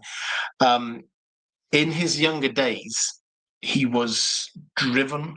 He was good looking. Ned, I think, calls him a maiden's dream or something like that. He thinks he's physically imposing, everything a woman could possibly want. Even when thinking what Stannis, with that march I was talking about, he was going from Deepwood Motte. He was trying to march from Deepwood Motte to Winterfell, and they say, well, we'll do it in 15 days. And even there, the Stannis's men were sort of chuckling to themselves, oh, Robert would make us do it in 10. He's the one, the high achiever. Nothing is impossible for him. And he then, good-looking, powerful, driven, and then he goes through, defeats every opponent in front of him, bar one, in the war, says, I want to become king, and becomes king. And that's it. What now? He's done it all. And that is where his character arc goes. Stannis, his character developed, again, he probably was like this, quite a serious child anyway growing up, but with his brother going off just doing all the things, he did feel that he had to take on extra responsibility, and he did take on extra responsibility in Robert's Rebellion when he was still a child. Let's not forget, in Robert's Rebellion, he led the defense of Storm's End, which was horrific. The people, he had to be making decisions about, should we let people eat the rats? What if the that people start wanting to eat each other. These are really, for a young teenager, for him to be having to make these decisions. Obviously, the weight of this weighed down on him. And then after that, to be blamed, as he saw it, by Robert Baratheon for letting his brother for letting the Targaryens go, and he thinks being punished by being given Dragonstone. His personality becomes more and more serious. He's doing the right things. That's where his character path goes. Renly, although he's caught up in all of this, he can go through this with ease. He's the third son. He's not going to inherit. He doesn't have to worry about this. George R. R. Martin often plays this idea of the second son. The second son being the loose cannon. The second son being the one who goes out and enjoys life more when you get the more serious older son. Stannis is taking on the more serious older son in this, and Renly is being the younger one. So he doesn't take anything seriously because he's got everything he needs. Again, good looking. He can just do things seem to come easily for him. He is taking on that third son role. Jules Elson saying, or picking up a question from Michael Drabble. Thank you very much. I love it when people do this. Saying, hi, Robert. Great live stream as always. Thank you. Hi to the mods. My question is, was it just Robert who used profanities every fourth word, or was it a Baratheon thing? Yeah, it's mostly Robert Baratheon. And they played it up on the TV show, it has to be said. He does say those things in the book, but it's more pronounced on the TV show. And Mark Addy does deliver them excellently well.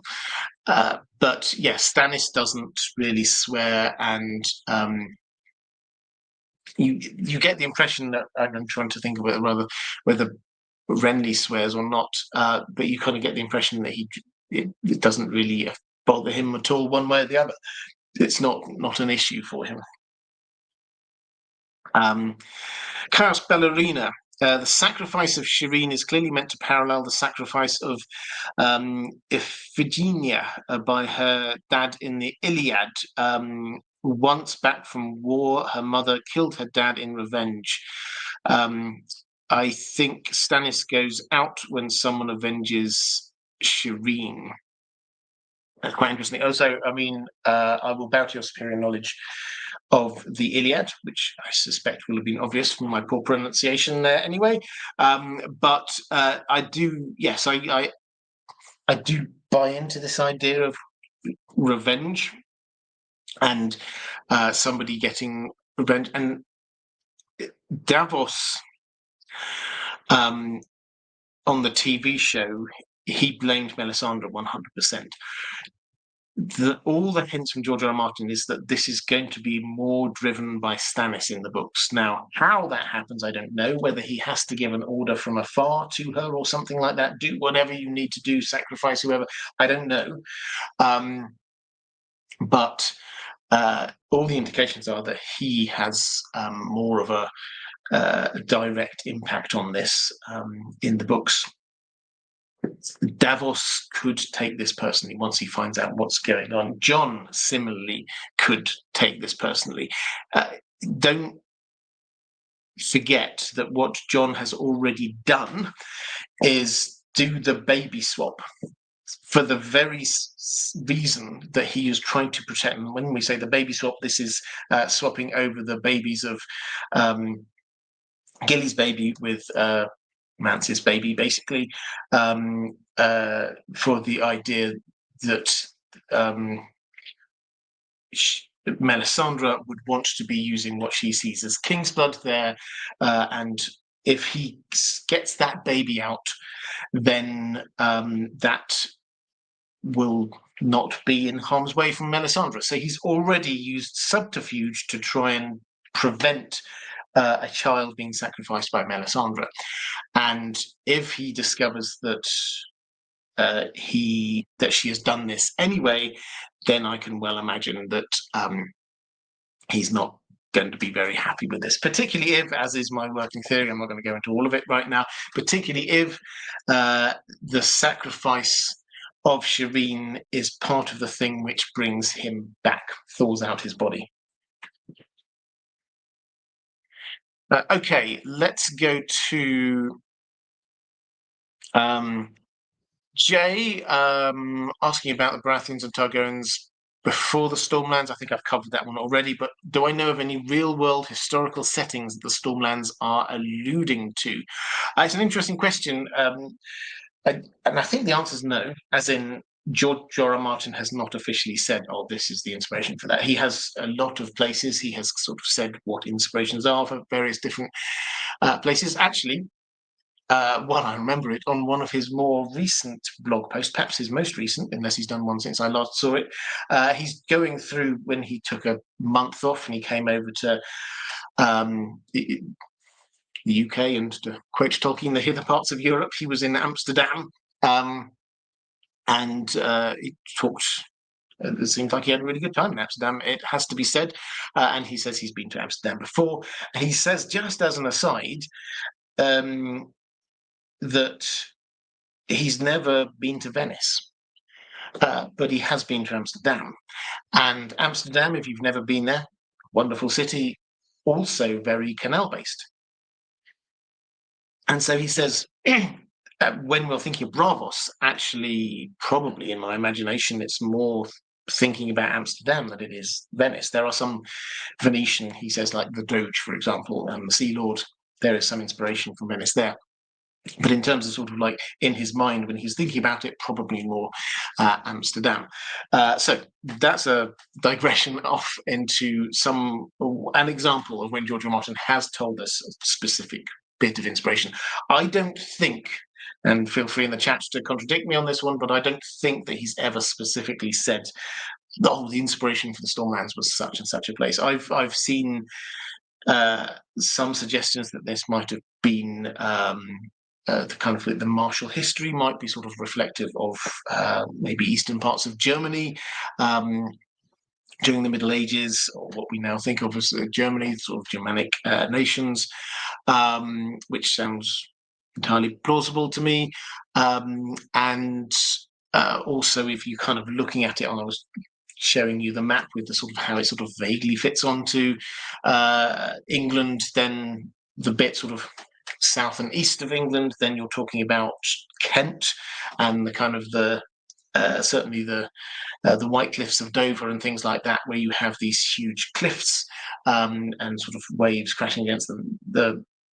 The sea there is by no means as rough as it is near the Stormlands, but certainly the idea of these cliffs sort of forming the barrier to the outside world could well have come there. So as I say, there are various different inspirations that he could have taken, but I've not heard him say any specific bits of inspiration.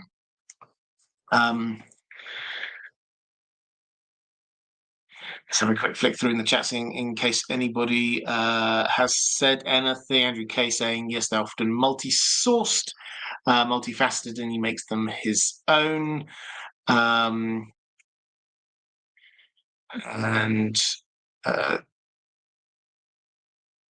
Yeah, there we go. Lady Vaughan-Strauss saying, why would Melisandre do it? Is a whole religion sacrificing kids for a law? I've not seen all of that conversation, but that sacrifice is required for magic, and there is power in King's Blood. That's the logic there. If you want to make a sacrifice, the bigger sacrifice you make, the more powerful the magic seems to be the logic. And so if you're sacrificing, when you say King's Blood, sacrificing an actual king would be huge. If you can't do that, then an heir to the throne would also be huge. Stannis sacrificing Shireen would be a massive sacrifice, as he has named her his heir. And Kaziglu Bay asking if Robert Baratheon's somehow related to Daenerys. Yes, he definitely is. Somebody better at family trees can probably confirm exactly what that is. But so his grandmother is sister to Daenerys's grandfather, I think what it is, which must make her his great niece, I think. But feel, as I say again in the chat, feel free to contradict me. That's just going from the family tree in my head. Auntie Slayer, did Ned ever believe in Robert's prospects as king, or was it another sacrifice in the effort to save Lyanna? Was he simply in too deep? Hard to believe him and Jon Arryn would let him fail so hard. Did he ever believe in Robert's prospects as king? Was it another sacrifice in the effort to save Lyanna? Was he simply in too deep? Hard to believe him and Jon Arryn would let him fall so hard. Okay, so if you're talking about did they actually think he would be a good king? I mean, I don't know that they necessarily did. I think the fact that Jon Arryn staying as Hand of the King for so long is probably not just an indication of the trust that Robert Baratheon had in him, but also Jon Arryn's desire to help Robert, because he will have known what he was like, and his willingness to try and run the kingdom, knowing that Robert wouldn't naturally do that. So I think that probably Ned was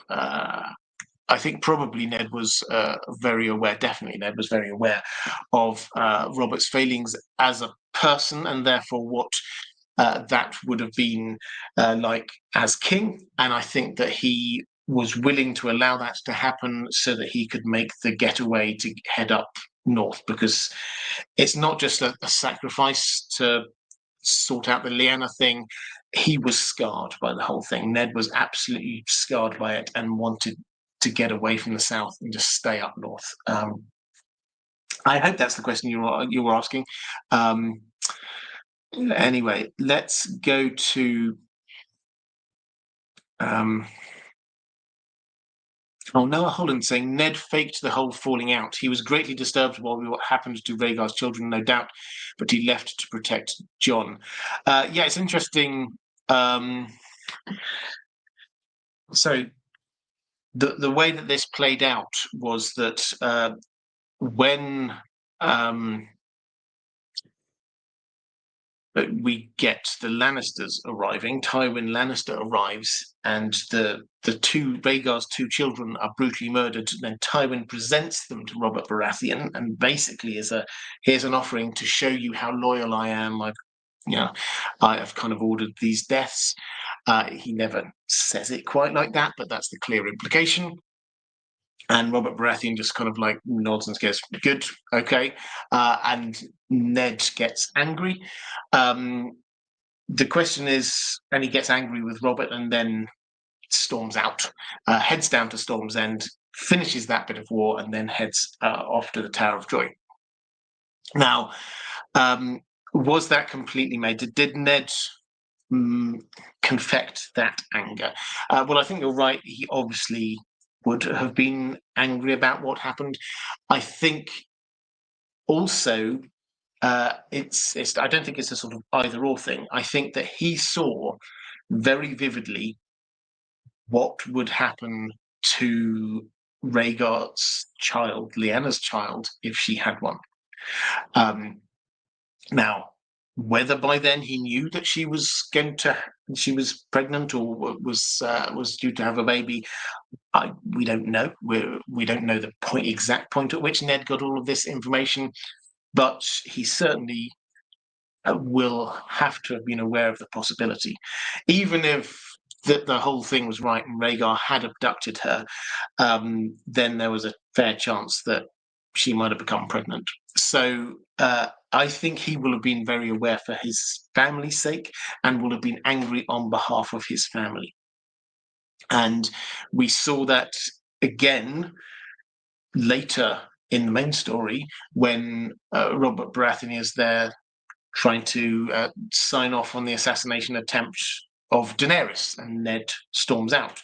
He didn't confect that. We saw that from Ned's perspective. He was angry. He didn't confect that.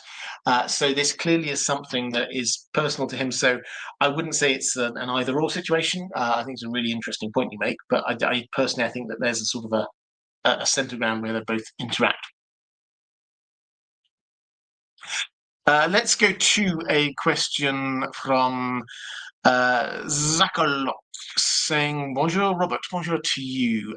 Two out-of-topic questions. So I think I've now reached the end of my patrons' questions about the Baratheons specifically. I've got a few more questions, Song of Ice and Fire questions, which we'll get to, and I think at least one Lord of the Rings question. But now is a great time to drop any more questions in about the Baratheons. I'll try and get through as many of them as I can." Zakalot saying, "I watched your live stream on the Dane family, and the more I think about it, the more I think that Ned Stark took Howland Reed with him to the Tower of Joy only because of his relationship with Ashara Dane.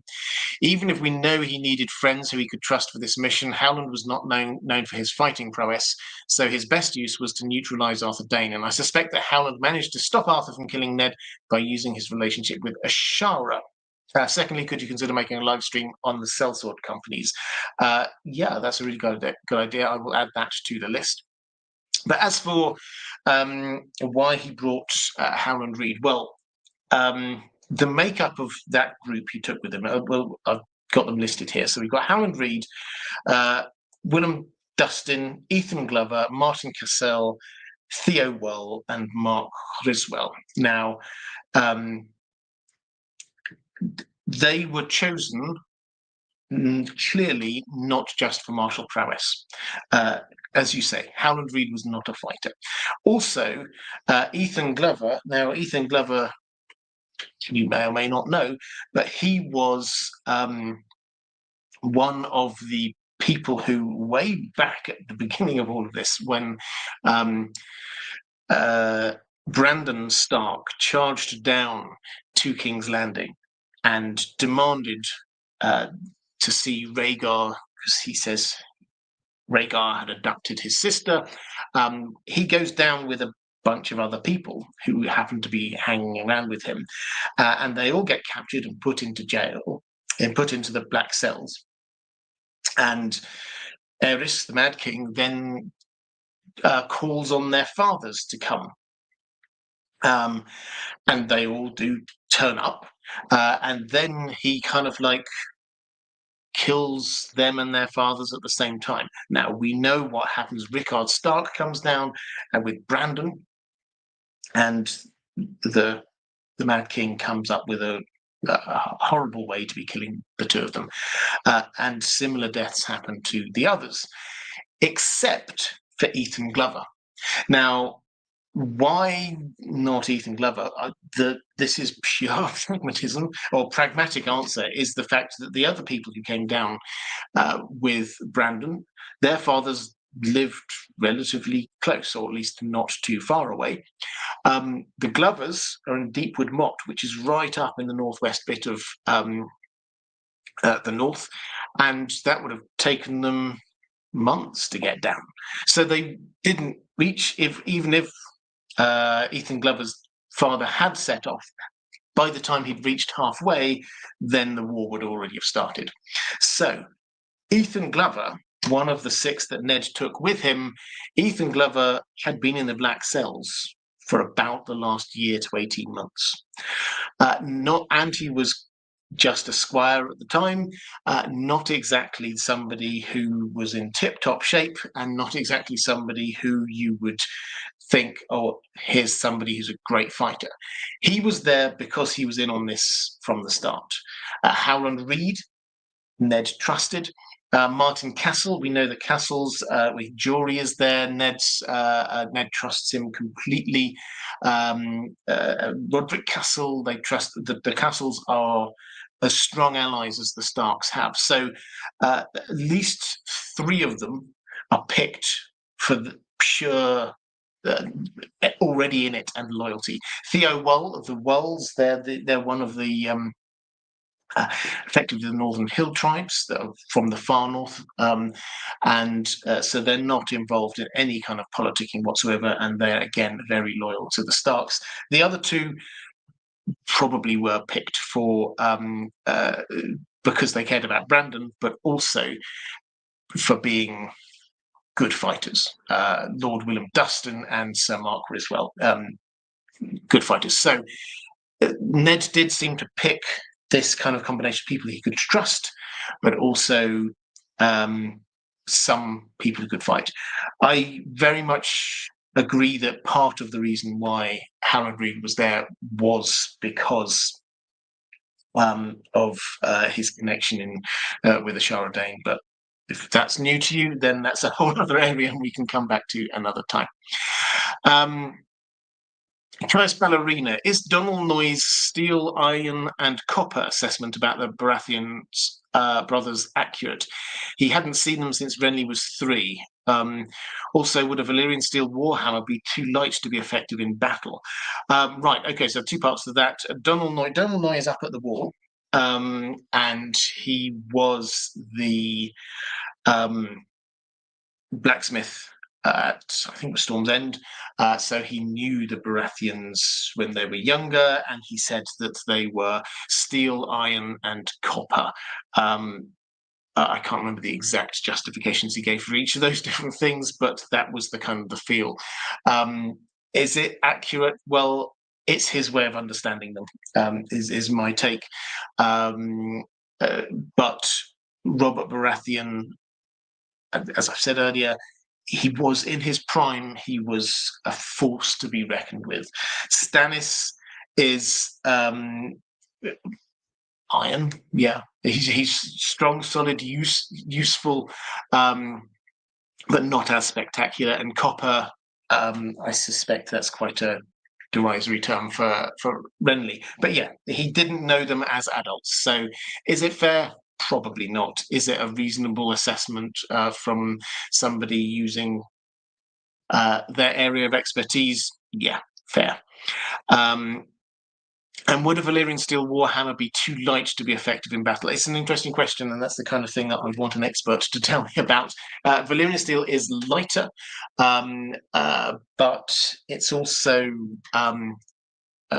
so on swords it would be sharper. A lot. Here's me. This is where we need a medieval weaponry expert. But a lot, as I'm sure what you're getting at, is a lot of the damage from a warhammer is the weight of it. If you make it Valyrian steel, does that eliminate that? Probably, I assume so. But it also will be harder, which maybe balances it out. Not sure.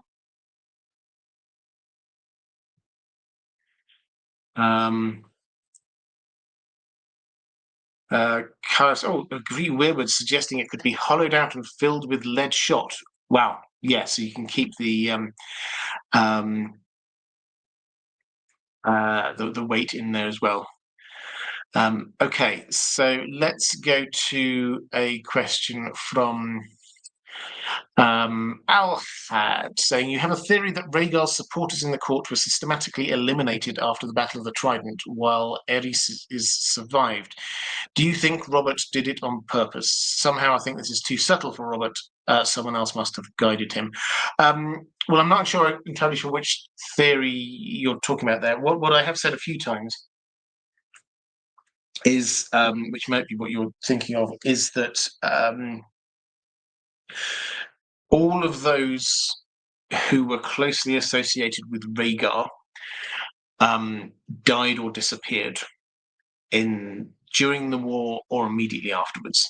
And the clear implication is that Robert Baratheon would have killed them or got rid of them. He hated, yes, he disliked Aerys II. He hated Rhaegar with a vengeance. So anyone associated with him would have been on his hit list. And just, I quickly noted down the people closely associated with Rhaegar. Arthur Dayne, dead. Eliam Martell, dead. Ashara Dayne, believed dead, missing. Miles Wooten, dead. Richard Lonmouth, missing. John Connington, missing. We know where he is, but missing and believed to be dead. Oswald went dead.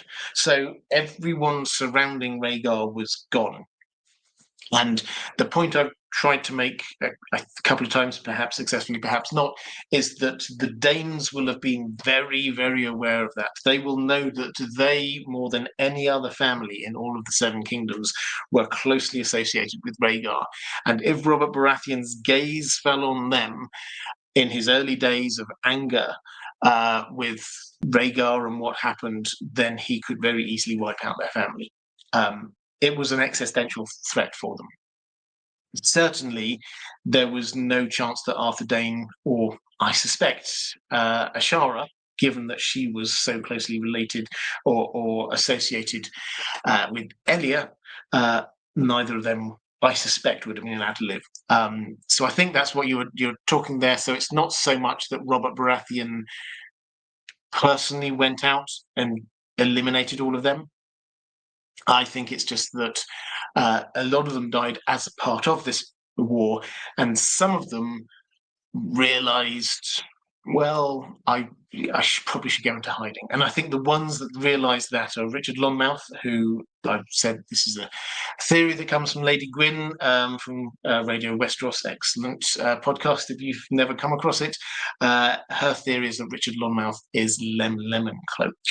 It's an excellent theory. I love it to bits. John Connington, as we know, he was forced into exile, and then his death was faked.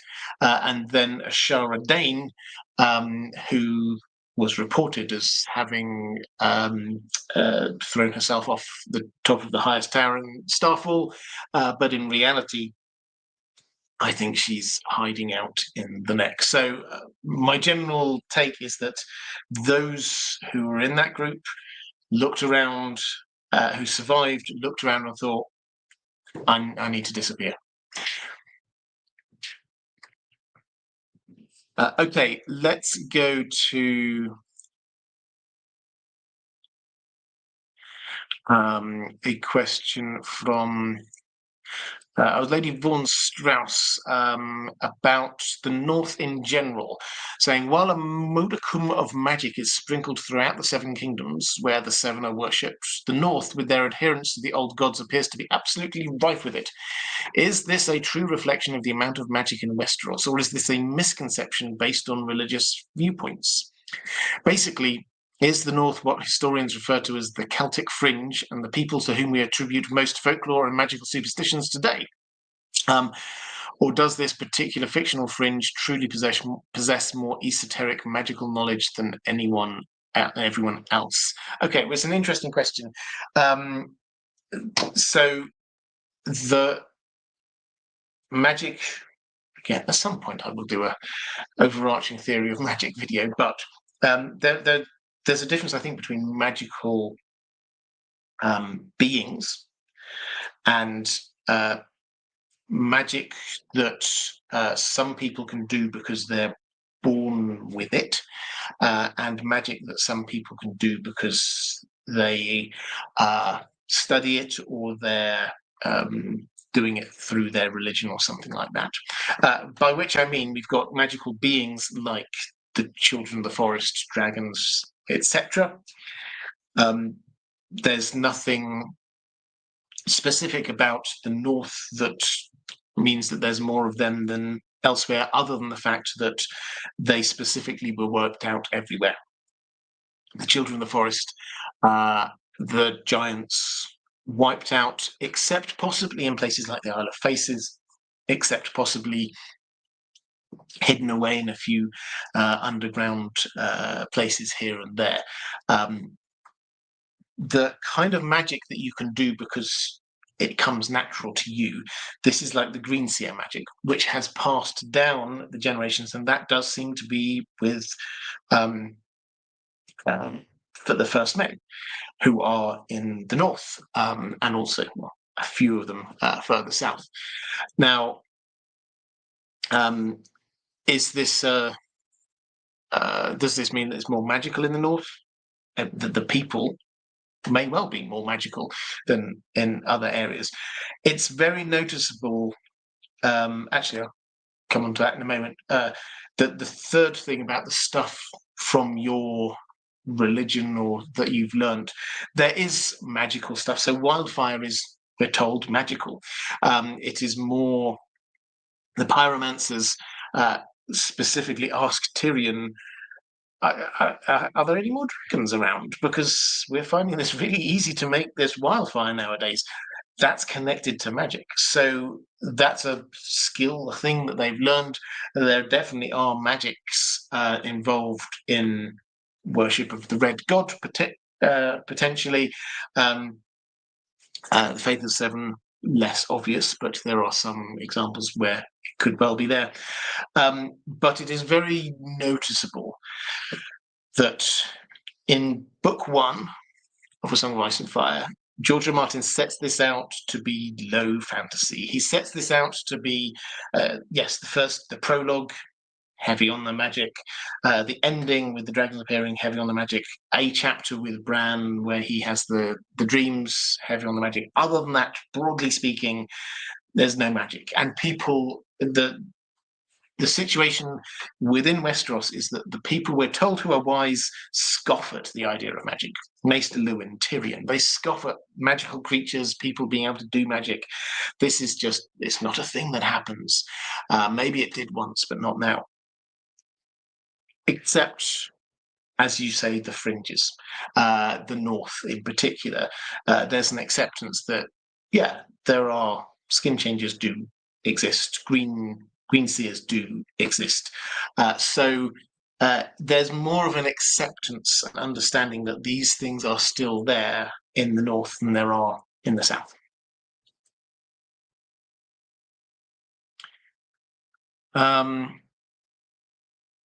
Let's go to Son of Ice and Fire, saying, hello, Robert. I meant to ask this question earlier, but I really loved your video about Aemon the Dragon Knight. Thank you. That was a collaboration with History of Westeros.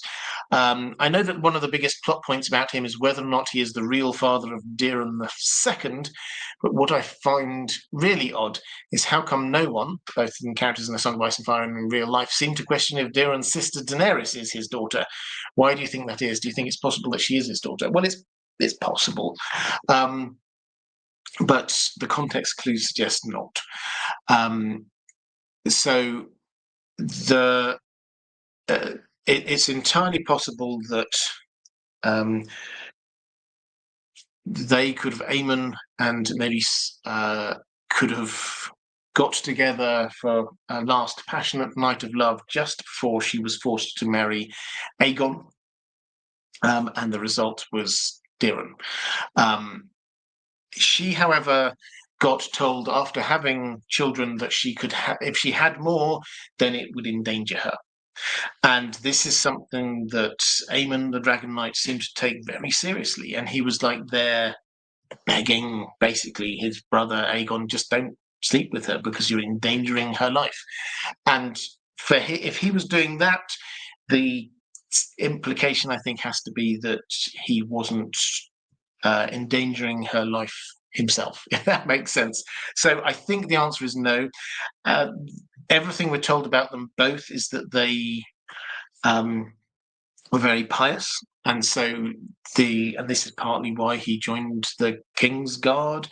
And so if they did sleep together behind their brother's back, they would have felt very guilty about it. I think the other bit of context is that Aegon himself, Aegon IV,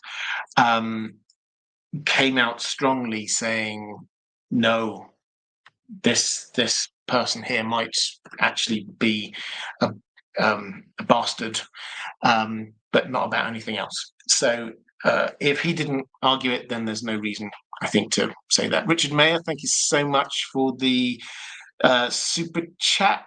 If you had a question attached to that, do let me know. Try and pick that one up. Kais Ballerina, pick you up for Just Ulf. Probably mispronounced that, but thank you very much. Tommen and Myrcella Baratheon, if they were to drop dead at this point in the story, what would the crown do? They would hardly hand the throne over to Stannis. Could this be the Sand Snake's plan? Well, the Sand Snakes have various plans going on, but where we leave the story, two of them, Lady Nim and Tayin, are heading to King's Landing, and we know that they both are thinking of murdering the Tommen.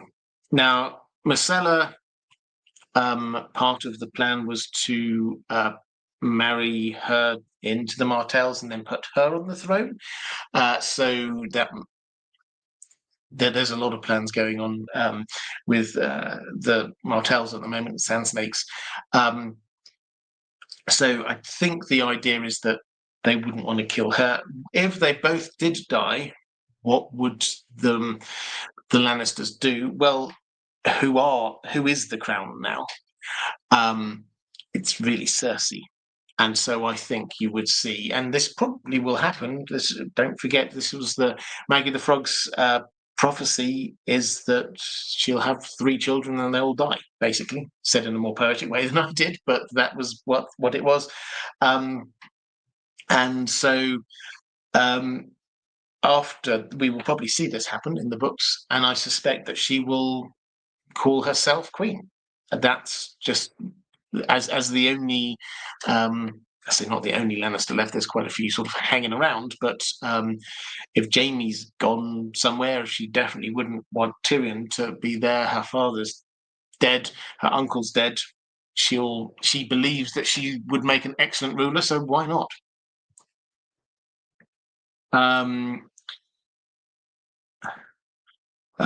Richard Mayer, this is what your super chat was. Hi Robert, love your videos. You got me into Game of Thrones, so thanks so much. That makes me very happy. Would love that overall Magic video. Hope you and Dan are well. Love always. Well, thank you very much. Yes, Dan is well. He didn't like the fireworks over the last few days, but he's a lot happier now.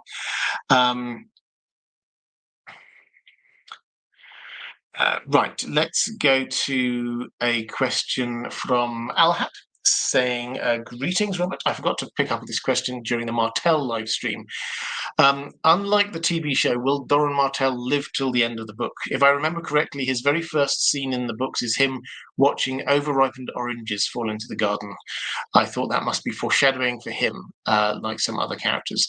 Well, just to pick up on the foreshadowing question, when we're introduced to him, yes, he's looking at these overripe blood oranges, and the generally accepted view within the fandom is that this isn't foreshadowing of his death so much as showing symbolically that here he is, he's been sitting here with all these plans, just sort of holding on to them and not doing anything, and the time for them has started to pass.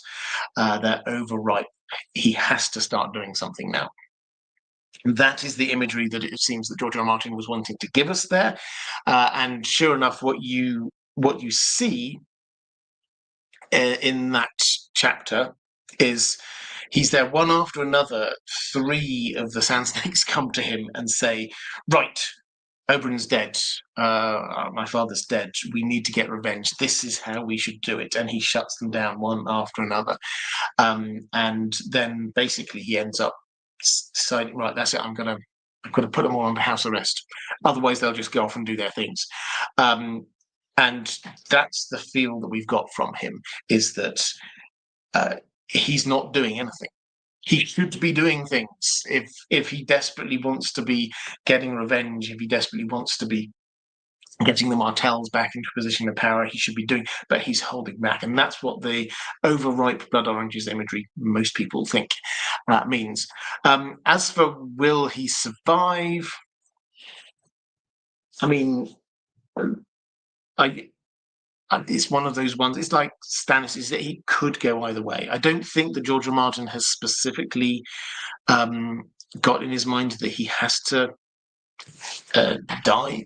There might be some actual kind of poetic end when he's actually just sat there and all his family have gone off. He finally has unleashed all these plans and none of them have worked, and he's still sat there, having lost all his family because he waited too long, there would be some kind of poetic justice and that, maybe, I don't know.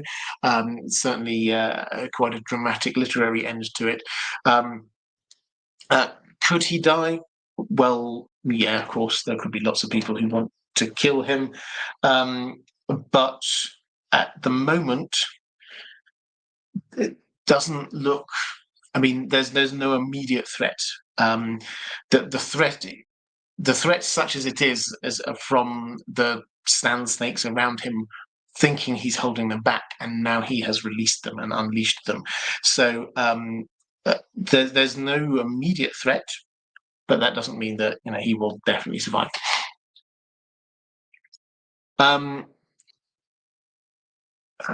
Let's go to. I've done all of this. Just double check. I've picked up on all of the. Yeah, I think I've picked up on all of the super chats. Thank you very much for these, by the way. Hugely appreciate them. And I also, at some point, before I forget, patrons. I always try and thank my patrons. I genuinely can't do what I do without your support, so thank you. That's why I prioritise patrons' questions all the time, because it's just my way of saying thank you. So if you did want to support this channel, the best way to do that is via Patreon. There's probably a link down in the description somewhere. But those are my Song of Ice and Fire questions. I've got Lord of the Rings question. Martin S. I said I'd wrap this up. You asked way at the beginning about Eonwë, who is the Herald of Manwë. Does he have the military authority equivalent of what Field Marshal of Valinor would have entailed had that title existed? Potentially, in that it was given to him. So he seems to have led. During the War of Wrath, he seems to have led the forces of Valinor. That doesn't mean he's always got that role. Sometimes it seems that the Valar head off themselves. But for that specific moment, that was the role he had. He also asked over on Patreon about the military ranks within Rohan. The king was at the top, then the first, second, and third marshals of the Riddermark. And then Eomer created the title of Marshal of the Westmark. So does it look like king first, then the first marshal, then the second marshal, then the third marshal? Is there anyone below them? And Grima seems to have made sure no new first marshal was appointed to sow chaos into a power vacuum, I assume. Yes, absolutely. So the idea was what Grima was trying to do was just to stop Rohan from acting, stop it from defending itself, create this, as you say, a political vacuum, nobody there to be giving the orders. That was what he was there to be doing. In terms of how Rohan worked, then there was a small standing army, so to speak, but when you pulled together the Rohirrim to create a larger army for all of Rohan, then they were broken down into smaller units called the Eored.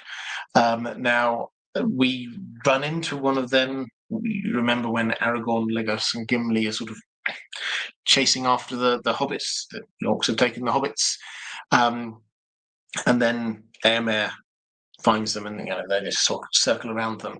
That he had one of these Eored groups. Now they had a minimum number in them of 120, and they were apparently each supposed to be 1% of the main army. That was the idea, and they were each led by a captain. So that's all the information we have. I think the clear implication is that the captain probably has a deputy. Normally in army units, 120 is quite a big amount. You would have sort of sergeant type levels, but Tolkien doesn't really talk about that. And he uses captain quite broadly and generically when he's talking about armies. He was obviously in the army himself in his younger days, but he's not that invested in specific army ranks, and he uses captain. He talks about the captains of the West at some point when he's referring to Aragorn and Éomer and the like. That's who he considers to be the captains. But captain is just the leader. There's for a lot of Tolkien kind of shorthand, and here for the Rohirrim, it is indeed a rank and the lowest sort of proper leadership rank of a unit. So I hope that clears that one up for you. Let's just see if we've got any more questions. Yuras Tosh saying Tolkien's captain is used more like general. Yes, that certainly in that context, he definitely did. And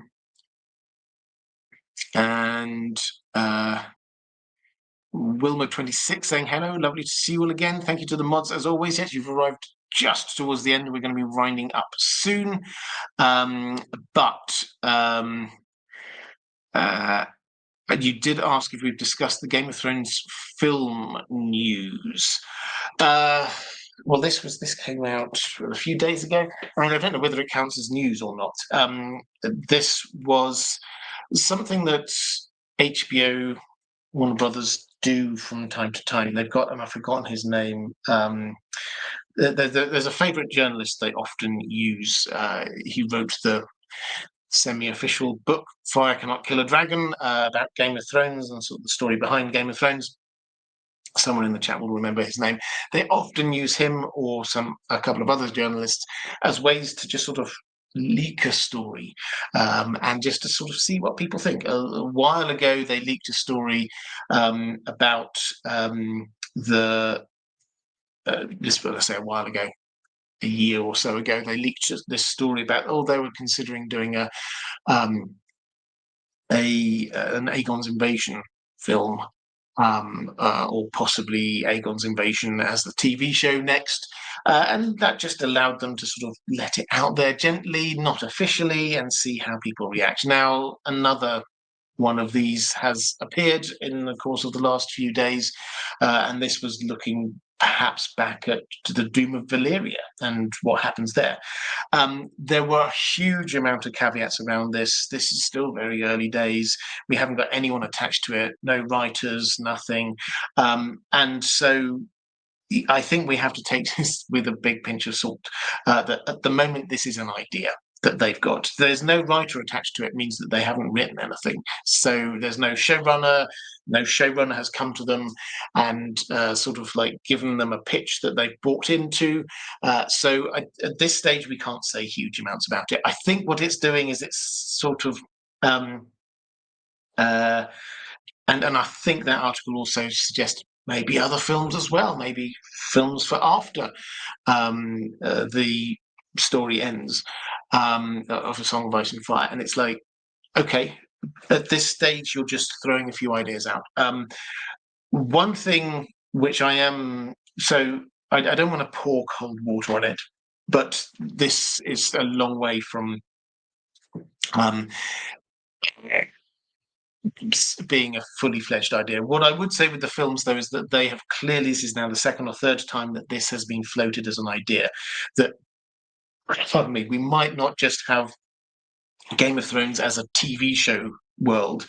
They might start doing some things for release at the cinema, which is a shift.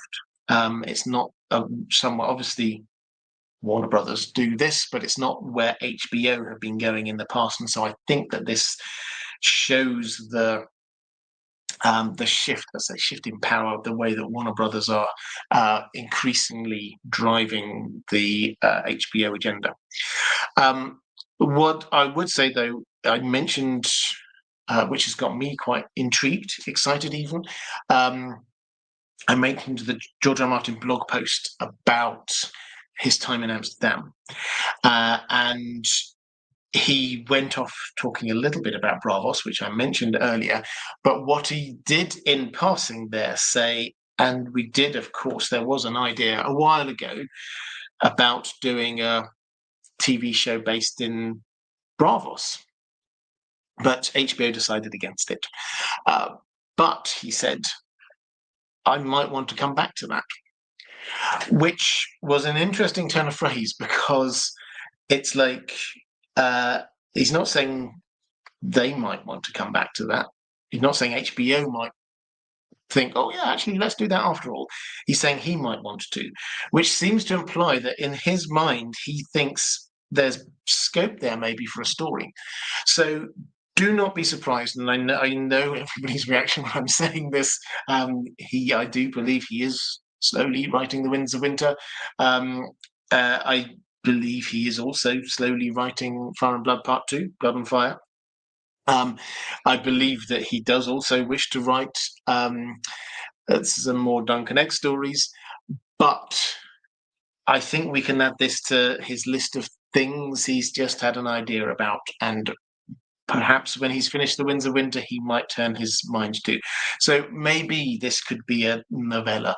I have this feeling, I've had it for a while, that once we get The Winds of Winter, he's going to feel so liberated that we might actually suddenly, because this has been weighing down on him, you can tell it's been weighing down on him, that we will suddenly get this burst of creativity of other things that he's just had in his mind, and he feels he can't devote his time to because he has to be doing these other things. So I think we can just add that to the list of stuff.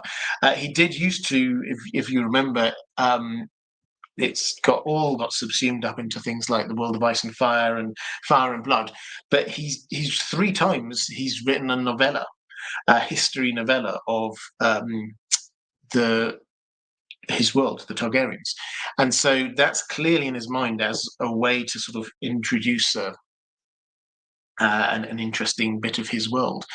So yeah, do not be surprised if he does a standalone novella or something about Braavos. Martin S saying Boromir seems to have had the rank of Captain General. I have to assume that is a very high military rank in Gondor. Yeah, so that's the idea. Is basically Boromir. Denethor was obviously in charge, but in terms of the armies out in the field, then yeah, Boromir was given that role. So Captain General is being in charge of the. We don't hear about anyone being above him in that.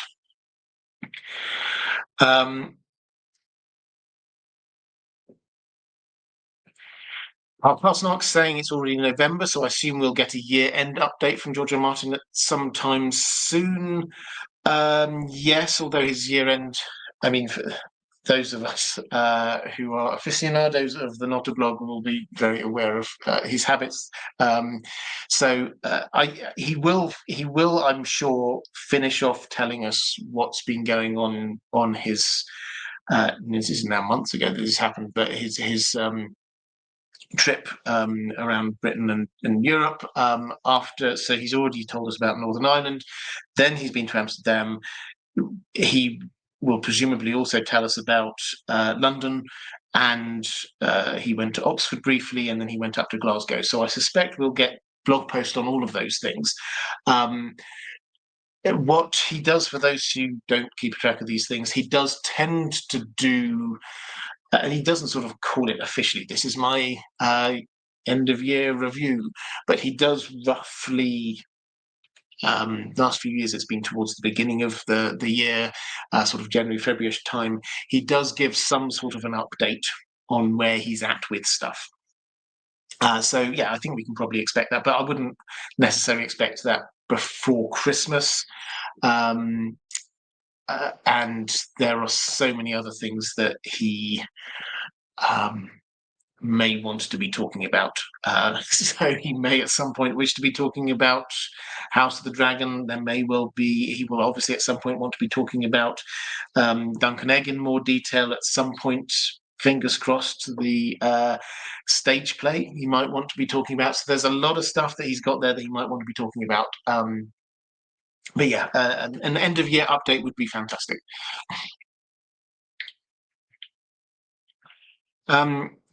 Okay, so I